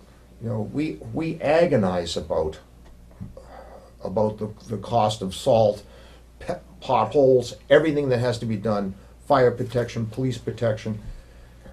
And, you know, Bob, again, I sound like a broken record, but I have to drive the point home about funding. It has to be equitable. We have to run the town, and we need to run the schools. Any comments? You said it all. You said it very eloquently, Mr. Chairman. What people have to realize is that the schools are important, absolutely important. But in order for the schools to operate, we have to be able to supply the buildings, at least the building in Raleigh for the elementary. And we also have to plow the roads and maintain the roads. And if we can't do that, we can't plow the snow because we don't have enough money. We can't maintain the roads because we don't have enough money. Our friend over here on the left, the school bus driver, isn't going to have any road to drive on. And without a road to drive on, he can't get the children to school. So it's got to balance. We have to be able to do our work so that the school can do their work. And there has to be a balance there. And that's all we're striving to do. And as Dave said at the school committee meeting, it was 2 weeks ago, we cannot sustain a 4 or 5% increase every year from the schools. That is unsustainable to the town, that type of increase. We have to sit down, and we have to have middle ground, and again, we have to run both the schools and the town. It has to be equitable and it has to be fair. Tomorrow night, I hope, if you can, go to the Grange up in Newbury and listen to Senator Tarr and also Roger Hatch. And I believe I've heard Mr. Hatch before. I think he came was in here a couple of years ago. I think he was here at one of the meetings. He understands the formula, and the formula is very complex. And as we talked at the meeting last week up in Newbury, you know, it's even the best people with math have a problem trying to follow the formula and try to understand it. And it's just the way it is for a regional school. So, anything, Joe, do you have? If I could add just Sure. that we, in my first 2 years on the board, that except for this past year, we've had communications back and forth with the school committee, and we've been able to present our ideas, and at least we were communicating back and forth, and would like to see that resumed. We need that communications. We have to have that communication meeting, district communications committee meetings, at least quarterly. Most definitely, most definitely. Just one final comment. Understanding that the schools don't raise money. They have no way to raise money. They depend on the state. And this year, the state has been rather picayune in how much it's giving back to the school budgets. Consequently, it's pretty much split between the state and the town, and we're the low man on the totem pole. So the state throws out what it's going to give us and give the schools. Same thing with the cherry sheet, actually. And then the schools make up their budget, and then they're depending on us to fill the gap that the state leaves. And it just needs to be, like you said, it needs to be a discussion whereby they understand our ability or inability to, we just can't raise money willy-nilly. I mean, their budget requests, like the rest of the town, we treat them much like we treat the police or the fire. We have to take a look at the budget. What can we afford to fund? What can we not afford to fund? Once in a great while, maybe you can put in an override for something, but I mean, that's not a feasible way to expect to run budgets. And the bottom line is, if they don't come in with a reasonable request, and when we have to cut other budgets or cut our free cash or our reserves down to fund that budget, it puts us in a hole for next year. So it is, it's a mutual respect and a mutual operation to put the things together, and that's why it's critical for us to get together early and make sure that we get together early next year and not let them kind of buffalo us. And with the other two towns, and we're not anti-schools at all. We're looking to, we want everybody to get adequate funding, but it has to be a team effort. And you give a little, you take a little, and one year you might get a little bit more, the next year you take a little bit less, but that's the way all our budgets within the town are done. Each year we look at them independently, and what do you really need, or what can you not get this year or put off till next year? And the schools need to see the same thing, and it's difficult, but in moving ahead, I don't see that the state, they're going to come talk to the boards tomorrow night, but it's the legislators that, and the politics of the bigger communities. We're a little rich community. I think they look at us as, and we can just, what do we care about Raleigh or Newbury or Salisbury? They want to take care of the Bostons and Cambridges and Somervilles and Lawrences and Lowells, things like that. So, because we're the suburbs, we can afford to whatever, and when we can't, we don't have that ability. State law restricts what we can do, so it needs to be a team effort. So One of the things I try to drive home through this budget season this year was, it's not the funding of the town, it's the funding of the taxpayer. You out there, you fund the school and the town. That's why this board, we sit here and we agonize as we go through every dollar. I want to emphasize to you, we're a really lean, mean town. So, any comments from you?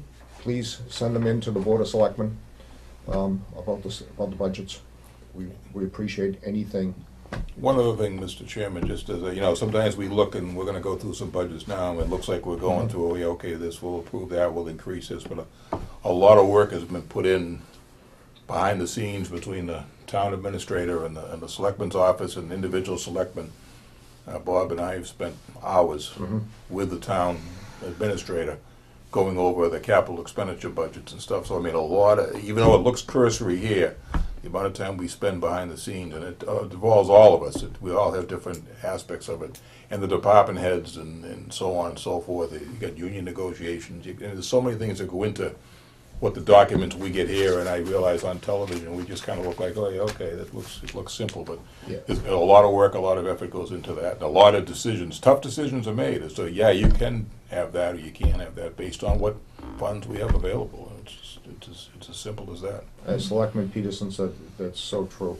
I mean, we sit down, I sit down with the financial team and union negotiations, and Bob and Dave have sat down together and going through capital budgets. There is a lot that goes on. So when we kind of sit down there and we go through the funding and the budgets and everything else, and this is not the first time that piece of paper has run across in front of us. It's many times we've looked at it, each of us, or sometimes just as the capital budget team over here, or with Debbie Egan, Amy, and the treasurer, and the town accountant Sue Bailey. We sit at the table and go over these budgets, right down to the penny. So. And we have to have all our ducks in a row, because all our budgets go to the finance committee, and they're ready to ask questions that we hope we have answers to when we're looking for increases or what the priorities are for different departments. So. And the chairman of the finance committee, he's here every week. So. I must say, there's a lot of research that goes into establishing, particularly a capital budget. We want to make sure that what they're asking for is what they actually need. If they're trying to replace something, we want to make sure it's the right time to replace that particular piece of equipment or whatever it might be. So it's a lot more than just writing numbers down on a piece of paper. It takes a lot of time, as Dave has said. We put in a number of hours just to get that together so that it makes the town work. And believe me, these people aren't afraid to say no. Well, sometimes you have to. You have to say no, but they're not afraid to say no. They look at the financial budget and say, no, that can't be. And in the reverse, sometimes you have to say yes. yes. So. Any other comments? No, I think you put it together very well. All right.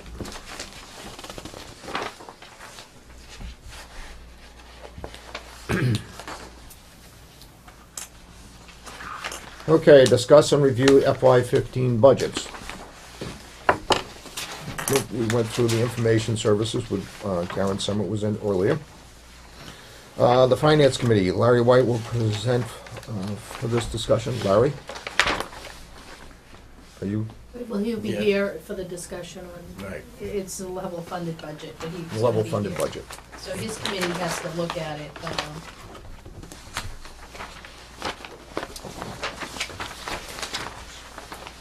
Okay, next, Town Accountant? Well, does the board have any questions on the finance committee budget? For the modest $379 expenses, just level funded, right, Larry? Yes. And, you know, they usually, they pay dues to the Association of Town Finance Committees. It's an organization under the MMA. Once in a while, they'll have a member that attends their annual meeting in the fall. Usually they do buy a case of copy paper for the town hall. Sometimes they need a stamp or some modest office supplies, so it's usually what their budget goes for. Okay, so it's. And they do have they have a secretary that's working, and been working since November, I believe. And so there's been some meetings, so she's doing minutes, comes to the meeting, she's maintaining. We have her a little more active than her predecessor, maintaining the minutes binder and making sure documents are kept in accordance to, with the open meeting law in that minute packet. So, you know, that's in the step system, personnel system, so the wage line accommodates the increase. Yeah, I would recommend just make a motion to approve the I have a Finance motion. Committee as presented. A motion for the, do I have a second? Second. I have a second. I have a second from Bob. All those in favor? Aye. Sue Bailey's budget, the town accountant.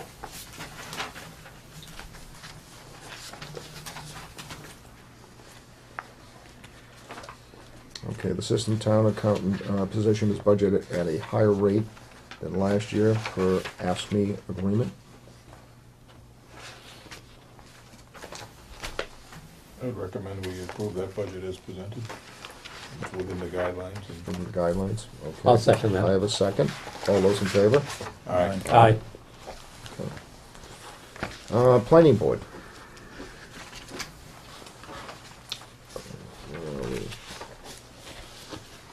Same thing, they pretty much level funded, Level almost everything funded. except for salary, so the Merrimack Valley planning's up $47, but I would recommend that we approve that budget as presented. I wish we could get away with that more Yeah, I often, know. Dave. Yeah, They provide an awful lot of services Oh, to they us sure for do. that $47. I'll make that motion. I have a motion. I have a second. I'll second it. All those in favor? Aye. Animal inspector. I can find it. Same thing with that budget, Mr. Chairman, I would make a motion, we approve it as presented. The salaries are within the guidelines. Within the guidelines. No increase in expenses. So. I'll second that. I have a motion. I have a second. Any discussion? All those in favor? Aye. Aye. Aye, I'm sorry. Aye. Aye, okay. Sorry. Right. Animal control officer. That budget is, I'll make a Within the motion the guidelines. same, it That's doesn't within the change other than guidelines. salaries within the guidelines, so I would make a motion to approve that. I have a motion. Do I have I'll a s- second that. I have a second. All those in favor? Aye. Okay, and the last, health department. That is, looks like it's from the guidelines.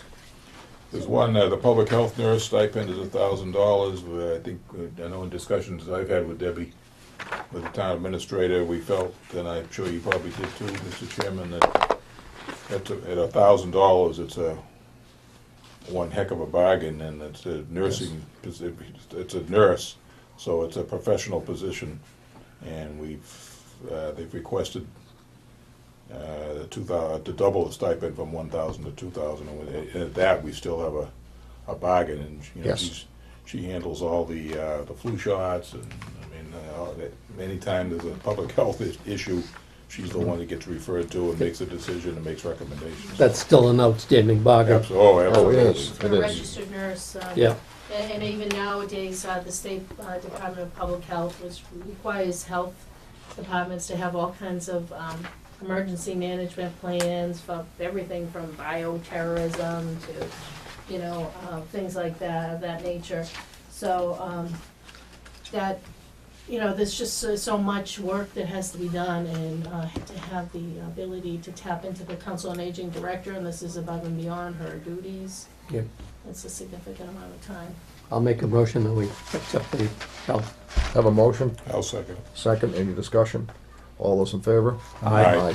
I'd just like to point out, Mr. Chairman, Yes. that their expense budget has been the same since fiscal year 13. The last 2 years, and now it's the third year. Mhm. They're going Yep. into the exact same amounts all the way down the line. So. Well, I think as we look at expense budgets, as we've gone through these departments, I mean, that's why, like, when we talk about the schools and our departments are getting a dime's worth of stuff out of a nickel year after year. And, I mean, we allowed this year for certain expenses that were more over and above what normal expenses might be, and a couple of departments have legitimately had increased expenses, but even those have been really minimal. I thought we'd have a lot more increases than what we've gotten, so the department heads have, I could give them a lot of credit. They're really working these budgets And to the bone to keep expenses and costs down, and they're doing unbelievable work. I can't That- say that- enough about our department heads. And I'll go back to 2 years ago when we had the shortfall, and I brought everybody upstairs, and I asked everyone, I said, to cut your budget by 2%. And everybody went, but they all came back, and they cut their budget by 2%. Absolutely. And they Yeah. tightened their belt, and they performed outstandingly. I cannot say enough about them. I'm really proud of our department heads. I can't say, Second that, Yeah. absolutely. taking the Council on Aging as an example, that they know what their budget is and they make every dollar work. yes.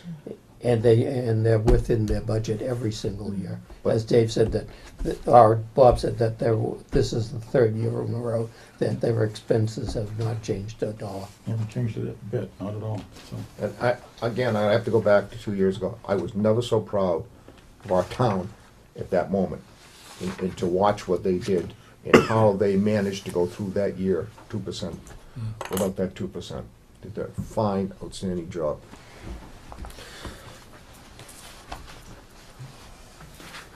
Okay.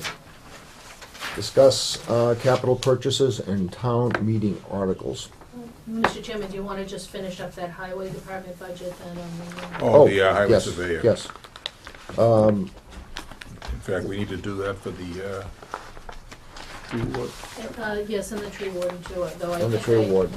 I just plugged in. That salary, Yeah, we had reduced the highway surveyor, I believe, so The highway surveyor was reduced, the tree We need warden to- was level funded. we need to bring that back up to, what's the figure? Well, it was, 70,163 was what it was set at under Article 4, 70,000, 163. 163.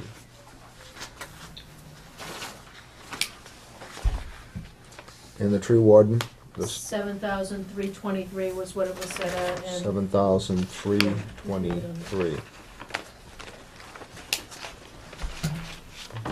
We'll bring that up.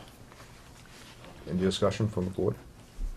I'll make a motion to set the highway surveyor's salary at 70,000, 163. 163 And, for FY15. and the tree And the tree warden, warding budget at, 7,323 323. is what, Okay. So that's level funding on the tree warden. yes, so that, It's also and that's the salary that was set when it was, before Scott had passed away. So 70,163 for the highway surveyor and 7,323 for the tree warden. Do I have a second? Second. All those in favor? Aye. All right. Thank you. Thank you for reminding me, Debbie. Oh, was that Dave? I'm sorry. Doesn't matter. We got it done. I got it done. Well, thank you anyways. Whoever reminded me. All right.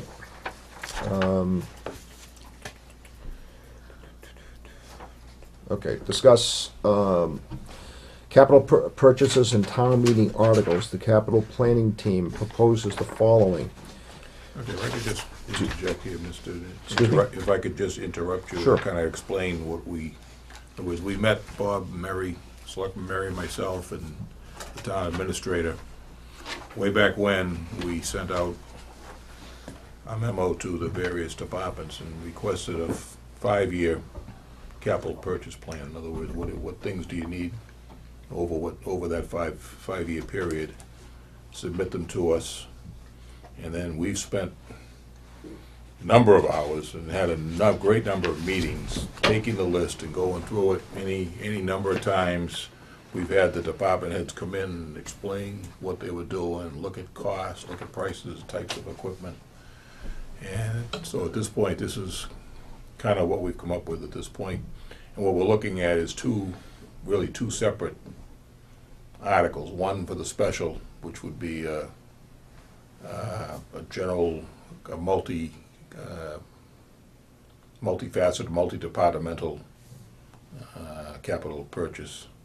And the second one would be for the highway department's looking for a dump truck, which for 170, what was that? 179. $179,000, $180,000 item, which we put on the annual town meeting. The idea of the reason why we have the one for the special is because we can purchase the stuff right away, number one. Mm-hmm. And the first payment on the 5-year would be in the form of a 5-year bond.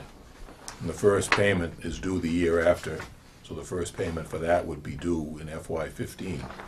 By putting the highway truck on the annual town meeting, we can't purchase that till after July 1st, and the first payment won't be due until actually FY16. So it spreads it out, and the highway department needs that truck, but they don't need it during the summer. They need it really for the winter, for the sanding and salting and plowing to replace other equipment that's fallen apart. So that's kind of what we did and what we've been spending a lot of time going through. And the list, if you want to read it or whatever, this is what we've kind of come up with. And I think we can make a couple of last-minute changes if we Sure, have to, certainly, but it's certainly. certainly at this point, just to give you and the townspeople, or to give the board and the townspeople an overview of where we stand.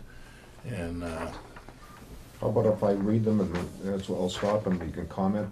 that's fine, yeah, however you want to handle this. I just wanted to give you a little historical perspective of what we've been doing and how we came to discuss, or how we came up with this list.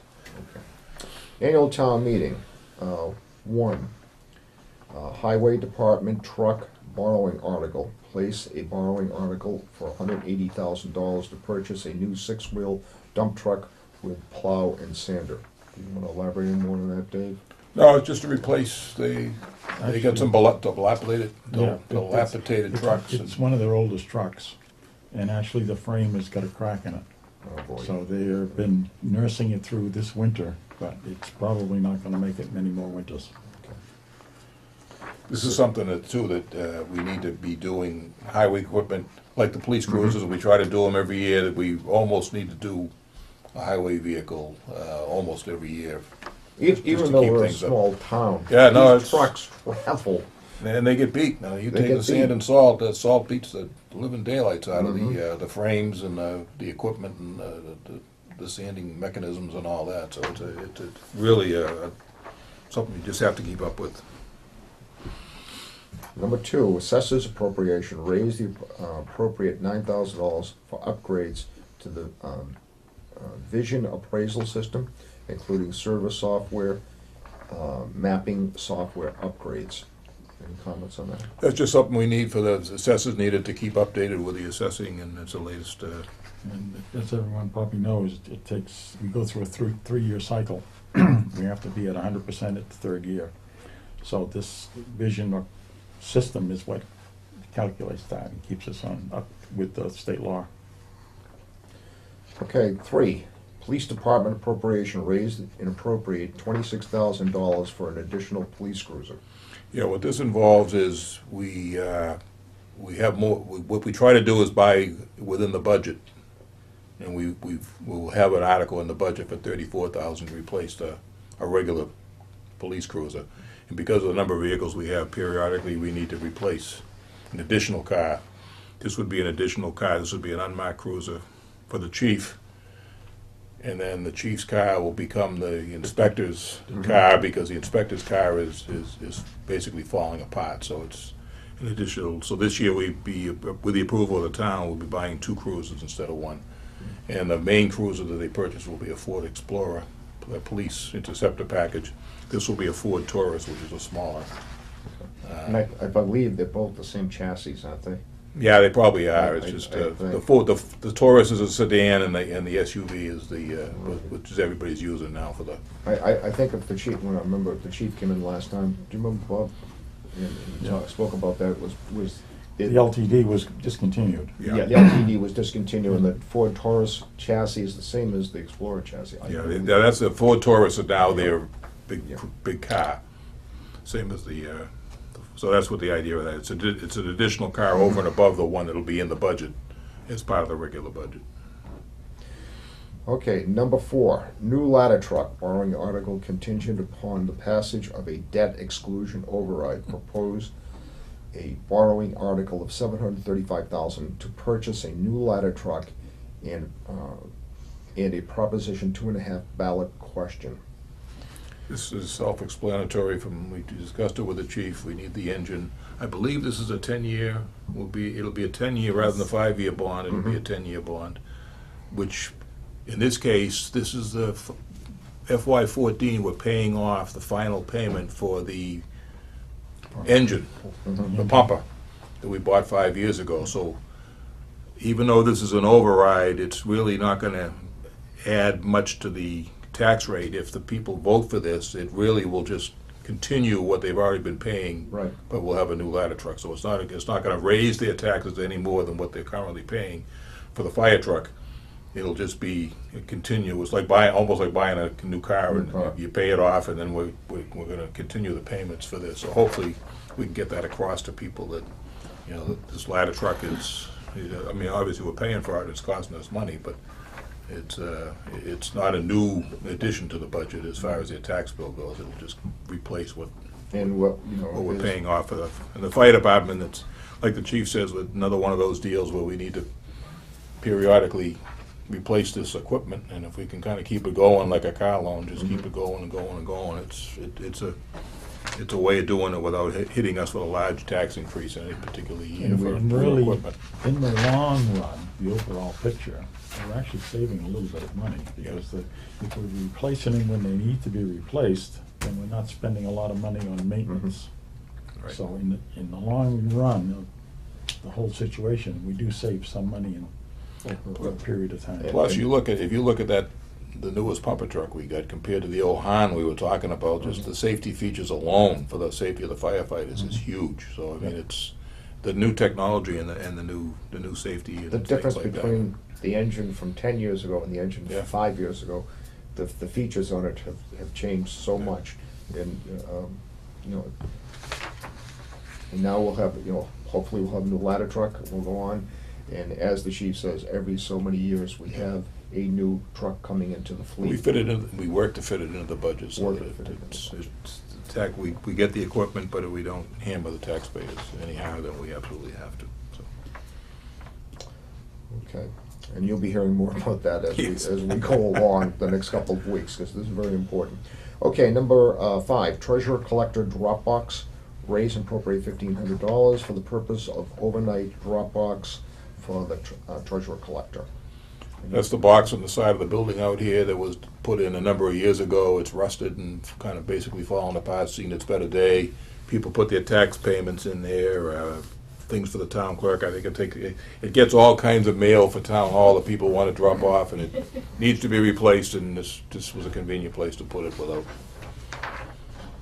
Okay, the Board of Selectmen needs to vote to open the annual town meeting warrant and to place articles on the annual town meeting warrant and to vote to close the annual town meeting warrant. Do I have a motion? I'll make that motion. I have a motion. Do I have a second? I'll second. Bob Okay. second. Any comments, discussion? All those in favor? Aye. Okay. We need another vote to close the warrant? If that wasn't part of the motion, I thought Okay. it was Mr. Jerry's Yeah, motion. It was part of the motion? We opened it, Open closed and it, and closed, voted okay. it. All right. You opened it, you closed it, and you That's put right. those Yeah, articles goes on. Okay, Okay. there we go. That's what I Okay, thought. special town meeting. Fire police station feasibility study. Transfer from sale of real estate account. Transfer $100,000 for this account to be used for feasibility study for a new police and fire station. We've talked about this for any number of years. The money is coming from the sale of real estate, which is basically the sale of the old library. That money has never been spent, so it's not we're taking money that's been kind of sitting unused. And the idea of this is that it's money's available because we need to move ahead. Obviously, there's been a lot of discussion about the need for the fire station. And in terms of the police station, we're using portable, basically so-called portable classrooms up there, 4 of them. I believe we're on the 8th or 9th year of using them. A couple of years ago, when it was a lot of snow, the roof almost collapsed. We're paying exorbitant energy costs up there because it's electric heat, not well insulated, so you're paying top dollar for heat and air conditioning for the summer. Like I say, it's just, they're fine for a temporary building, but we desperately need a decent public safety facility for fire and police. And with the weather conditions and the erratic weather we've had, I think it's even more imperative that we expect our emergency departments to be able to respond and deal with weather and any kind of calamities or emergencies. They absolutely need to be working out of some kind of a decent headquarters. We're not looking for Taj Mahals or castles. The goal here is to have an architect come in and present, we'll have a committee of sorts, a small committee, and take a look at designs and costs, and we're better off doing the two together, do them separately, but give us an idea so that hopefully a year from now we can present to the taxpayers a feasible plan that's been well thought out and well planned. So we can move ahead in those two projects, and that's what this money is intended to be for. And the key word for a building is functionality, Yeah, no, utilitarian. And we want to keep it simple. We're not looking for we're looking for a simple design with no bells and whistles other than what we really need to run both those departments. And for the police department, it means, we're talking about an addition. And for the fire department, we're obviously talking about a brand new station, but our hope is also that we can keep one engine down this end for a substation in this end of town, so that both sides will be covered. But that's it'll all be part of the discussion when we get into that. But it's key that we get moving on this now, because it's probably going to take 2 or 3 years before if it passes all the way through, and ultimately the building will require an override when we get to the point of putting together and if you look at Newbury's going through the exact same process up there, so we're all in the same boat. And it's another one of those things that if we'd have built the public safety facility, I don't know, was it 5 years ago, 10 8 years ago? 10 years ago, whenever it was that we originally looked for it would have been practically paid for now and half the price. So We're it's, knocking on 20 years Is it? discussing this. Yeah. We really are. yeah, I'm sure we are. We would have had Yeah. it built, we would have refinanced at a lower interest rate, So- we would have been sitting pretty. It's something we absolutely have to do, and Yes. this is the first step. Okay, moving on, capital improvements, borrowing, article of $171,200, place a capital borrowing article, amount of $171,200 that covers the following: technology and communications, $42,000 for the purchase of computers, printers, software, wiring upgrade for the fire station, radio building, etc. The following departments are covered: accounting, treasurer collector, Conservation Commission, Selectmen, Police Department, Fire Department, and Library. Facility upgrade, $71,000 for the following building departments: Harbor Master, replacement of rot on the town wharf, library exterior painting project, town hall replacement of handicap door and installation of awning, annex replacement of handicap door, town hall new flooring and ceiling, cemetery building upgrades, vehicle equipment, $58,000 for the following departments: council on aging car, cemetery department tractor. We are still working out the exact cost and details for the cemetery tractor. Okay. Any comments? No, this is like this is what we've been spending a lot of time on, and the department heads will come in and talk to us. So 42,000 in computers is like we talked with Karen earlier tonight. We just need we need to be replacing computers, and the software is expensive. I mean, it's all expensive. We're doing, including police department purchases, library computers, some of them for the public. And this is part of an ongoing situation that every year we're looking to replace so many. And the idea of this whole article is that hopefully each year we'll have another 5-year borrowing article, so that as they expire, there's another one that can replace it. Because as we all know, a few years back, we were to the point where the highway department had no trucks, the computers are all broken down. I mean, things have been let go, and it just, when you try to play catch-up, it's just horrendous. Sometimes cost you more money. Oh, absolutely, absolutely. No doubt about And the it. money you spend on maintenance and everything. So this year is what we're hoping is the first year of the next 5. You know, it depends on the budget too. It depends how much. If there's not enough money available, we don't spend as much, or we don't we don't get as much. But just the idea that between technology and facility upgrades, our buildings, the town hall here, for instance, I mean, these floors are. You look at the rug in here, or the offices, the treasurer's office, the town clerk, and the assessors. Those floors are.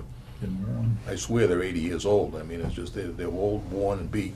You might say this isn't not the Taj Mahal. Yeah, no.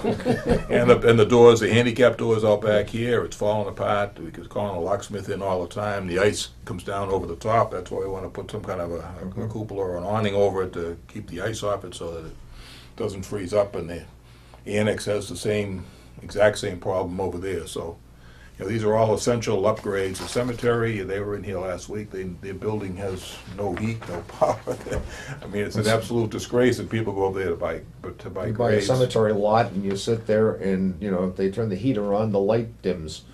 I mean, And that's like the harbor facilities for the harbor master, for instance. He had a number of things he wants to do, but we cut him back to just replacing we figured the rod on the town hall wharf was the most critical need because we don't want people falling through the rod into the river. So, it's, once again, we sat here and you pick and choose what we can give different departments to keep it within the budget. And the library, that we're looking for money to paint the exterior, and so, I mean, these are all projects. The vehicles, Council on Aging is looking for a car because they want to get rid of that second bus and be able to transport people elderly around town for appointments and emergency needs, things like that.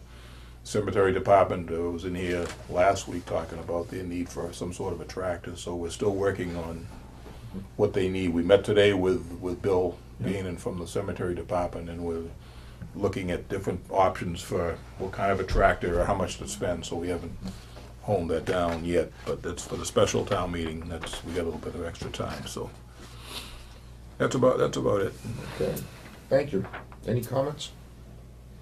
Okay, the Board of Selectmen can vote to place an article on the special town meeting warrant for police fire station feasibility study and borrowing article for the aforementioned list of capital. I would suggest, Mr. Chairman, we wait till next week. We probably should have an idea on the tractor especially. Okay. And in case anything last minute, we want to make an adjustment at the last minute. Okay. It'll give us a chance. Okay, so we'll come back to this. Do we want? Table that We one. don't want to open it. We would open Well, it. the special meeting's open anyway. Yeah, The it's open warrant's anyway. open for that one. Right. Okay.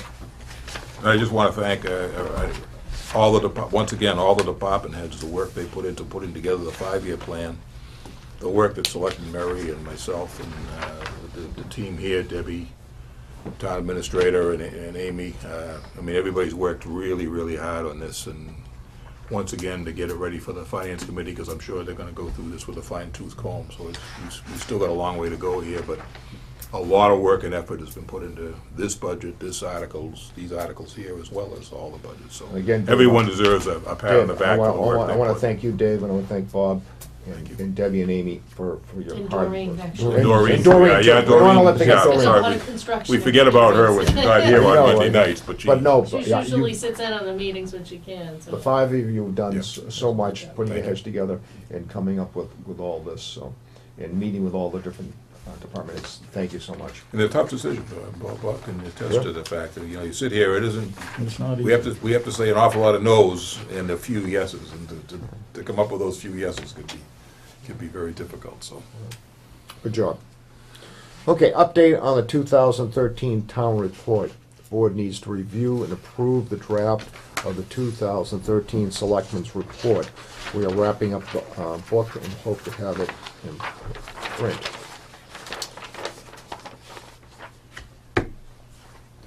Want me to read this? No, I mean, people could read it when they see the town report. Yeah, we want to keep it in suspense. We want Yeah, we wanna make it to a keep you in secret. suspense Keep you until, interested. yeah, keep you interested. Okay. Any comments? The only comment that I would suggest, Mm-hmm. don't have to accept it, but as the chair of the 375th anniversary, Mhm. I would like to maybe add the statement that the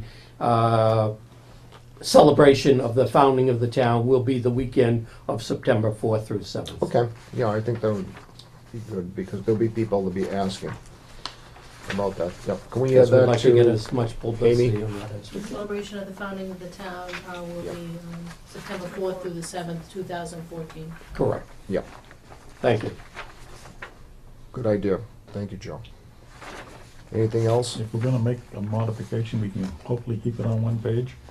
Sure. Should we mention anything about the cupola restoration?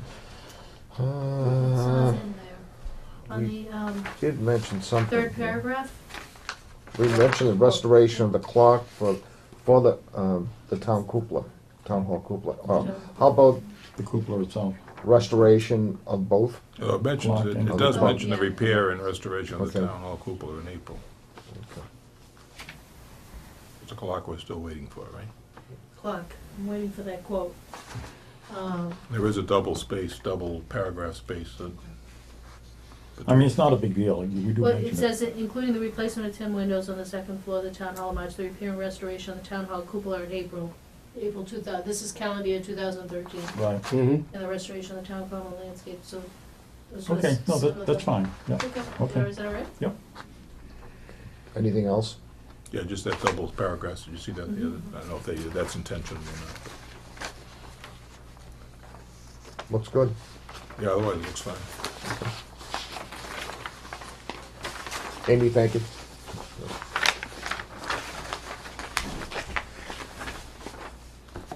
Okay, moving on to,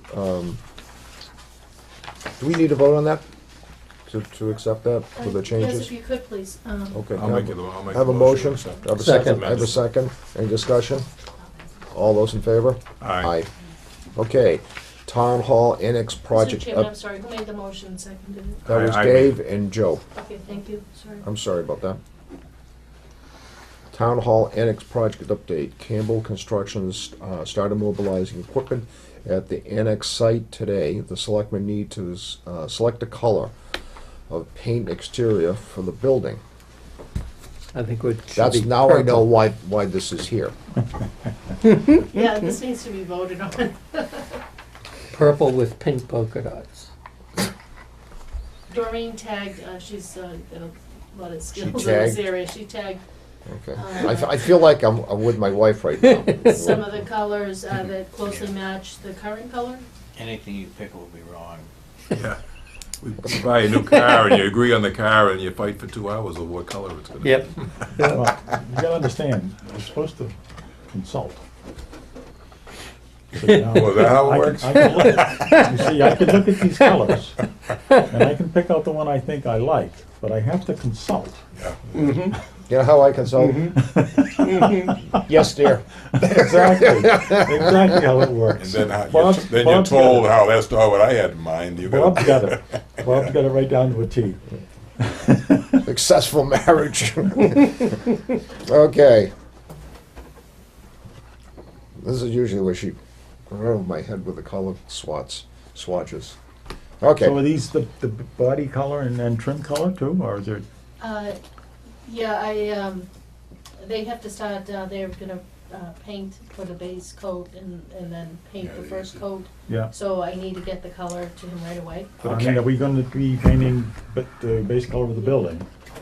And is the trim going to be a slightly different shade, or? Well, Do you we know? can let me know what you want for the trim. Right now, I just at least wanna communicate back what the shingles are gonna be, Okay. if you wanna pick out Okay, the trim we zone. have friendly yellow. Now, how can you beat that? Okay. Softer tan. Okay. Ivory. E. Yeah. Never seen ivory spelled that way. Yeah. Okay. Killam beige. So this is for This is for the shingles. the shingles. Society. So I asked Doreen to go through it and identify what she believed to be No wonder No. Jack's not here tonight. close enough as How many of the selectmen are not colorblind? Yeah, you have to take a test before you. I know I'm not colorblind. I just think the lighter we I made my Less problem living with splicing fading, so cables. I You do that. can't be colorblind. And, you know, something that would kind of match a colonial Yeah. type color, and I think Doreen's done a great job with trying to do that. Yes. Yes. She really has. So, gentlemen, we have 4. We're down to 4 here.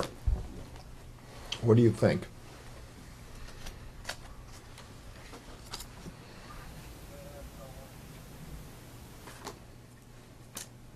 I'll make my choice. Joe? I like the one, For selectmen. We kill them? yeah, Kill 'em? Yep. Kill 'em beige? Yeah, I'm kind of, Okay. I'm kind How of is that leaning spelled? towards the kill them too. Killim. Oh, okay. Kill 'em? I thought it might have been something else. Kill 'em. Yeah, kill 'em. kill them. Kill 'em. Kill 'em. beige. I want to know who comes up with these names. but- Yes. yeah. Friendly yellow, that's out, okay? Or I'm thinking the friendly yellow might look good as a trim. But that's, I'd have to, like I say, I'll have to consult on that one, definitely. Well, are we painting, is the part, I'm trying to remember, is the what are we doing with the windows? Is the contract include painting of the windows and the window frames? Because if I we're need to gonna- look it up, actually. to be Because the sure. trim would be all the windows, And the corner moldings and things like that. yeah. Freeze board and the soffits. Sorry, I was just focused on the shingles tonight. But I'm not sure it's even in the contract that that's a different color.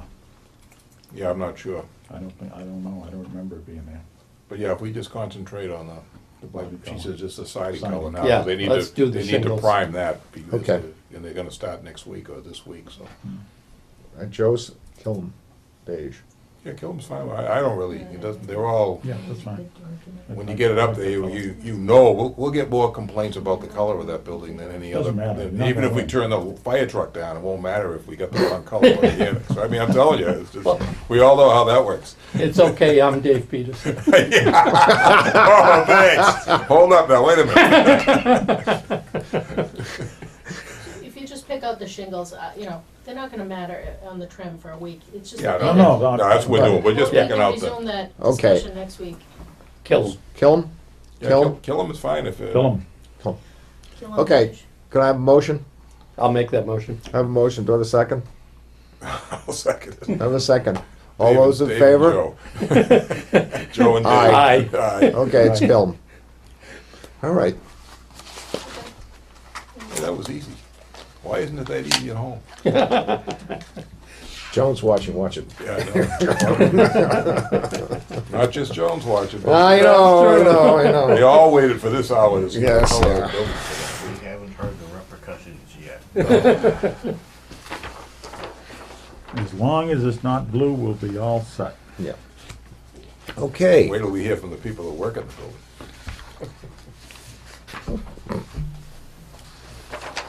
Okay. Okay. New business. Signed employee contract for Susan Bailey, a 3-year contract. with town accountant Sue Bailey is ready to be signed. This is renewal of her current contract. Mr. Chairman, you have the original, okay? Okay. Yeah, this is just basically the same as the old contract, I believe, right? Yes, it just, updates the pay to be paid in accordance with the non-union system. personnel Do we plan. have to have this attested by the No. town clerk? No, we don't. No, okay. That's, Yeah. which is an individual. We all have to sign? Yes, Mr. Chairman. Okay. Have, I A know there's motion? not a lot of space, just sign it underneath the date. okay. Have a motion? I'll make that motion. Have a second? Yeah, I'll second. All those in favor? Aye.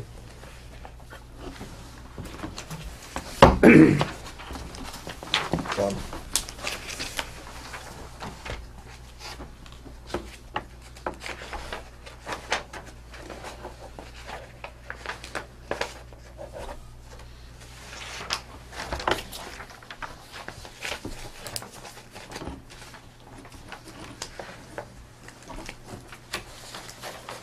Thank you, Dave. Thank you.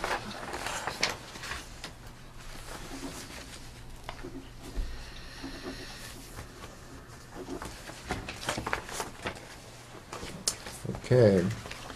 New business number 2, sign employee contract with James Broderick, Fire Chief. It's ready to be signed. This contract replaces the current contract of Chief Broderick. Yeah, I'll make the motion. It's basically the same as the previous one. It just identifies the pay And this is a Accordance. 3-year agreement. in accordance. This will be This is an for update. years 2 and 3 of the current contract. So Oh, this will okay. replace it.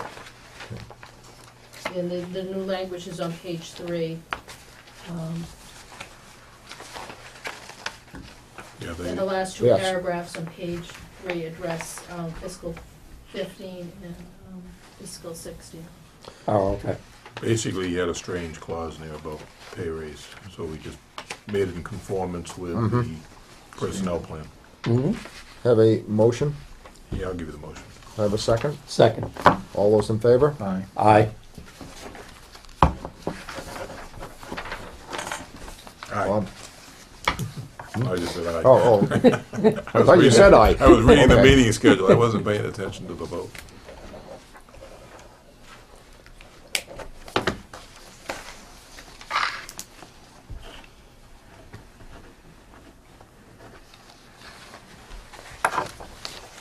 Joe?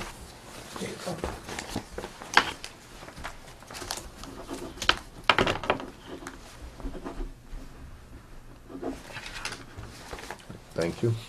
Okay, set the meeting schedule for April and June. This is new business number 3. Proposed meeting schedule for the months of April, May, and June, the following. April 7th, 2014, April 14th, 2014, April 28th, 2014, May the 5th, 2014, special meeting prior to town meeting, May the 12th, 2014, May the 19th, 2014, June the 2nd, 2014. June starts the summer schedule. And with that, we'll go from June 2nd to June 16th, 2014, and June 30th, 2014. That meet with everybody's approval? Just one question, Sure. just to remind me, the town election is May 13th, right? It It is is, so May- it's the day after that. The day after the May Monday 12th meeting. Monday meeting. Thank you. At least you're not getting me in trouble this year on April meetings, not meeting on my wife's birthday, Yes, we like worked we around did that. a couple of years ago, you know. We worked around that, Trouble. Joe. So, I have a motion. I'll make that Now one. we know why he was bothered by the color chart. Yes, I'll make that I motion. have a motion, have a second? I'll second. I have a second, all those in favor? Aye. Okay, moving on to announcements. Okay, the town has the following vacancy: Conservation Commission, 1 seat. We have Finance Committee, 1 seat. Fence viewer position, 2. Wood lumber bark inspector. Zoning Board of Appeals Associate, 2 open seats. And for more information on these positions, please contact Selectmen's Office, 948-2372.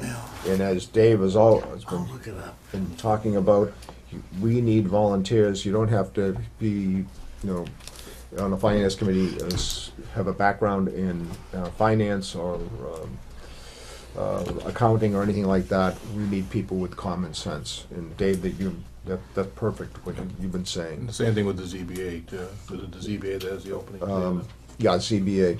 Common sense, Common sense. a good cross-section of residents is what we're looking for, so a variety of views and a variety of input. Conservation Commission also. You'll Conservation Commission. you'll come on these boards and you'll meet people and you'll get to see things and understand how your town is run. It's really great to be involved. 375th anniversary information. Yes, I encourage everybody to go to the town website, and there is information on the 375th anniversary to be held the weekend of September 4th through the 7th. We will have activities through the year. We're starting this weekend, actually, at the Grange. There will be a Chowder Fest and movie. Will be the first activities, and then we'll have concerts through the summer.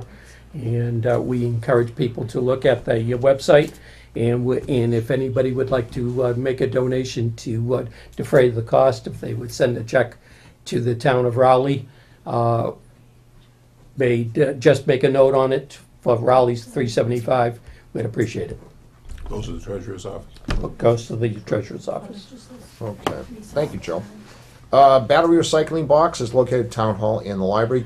Like I said before, get a little plastic bag, take your flashlight batteries, your AAAs, for your control of your TV. When you're through with those batteries, take them, put them in a little plastic bag, drop them off here at the Town Hall or over at the library.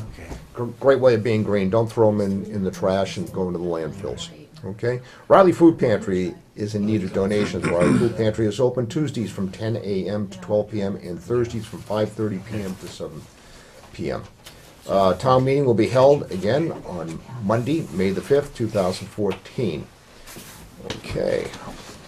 Next.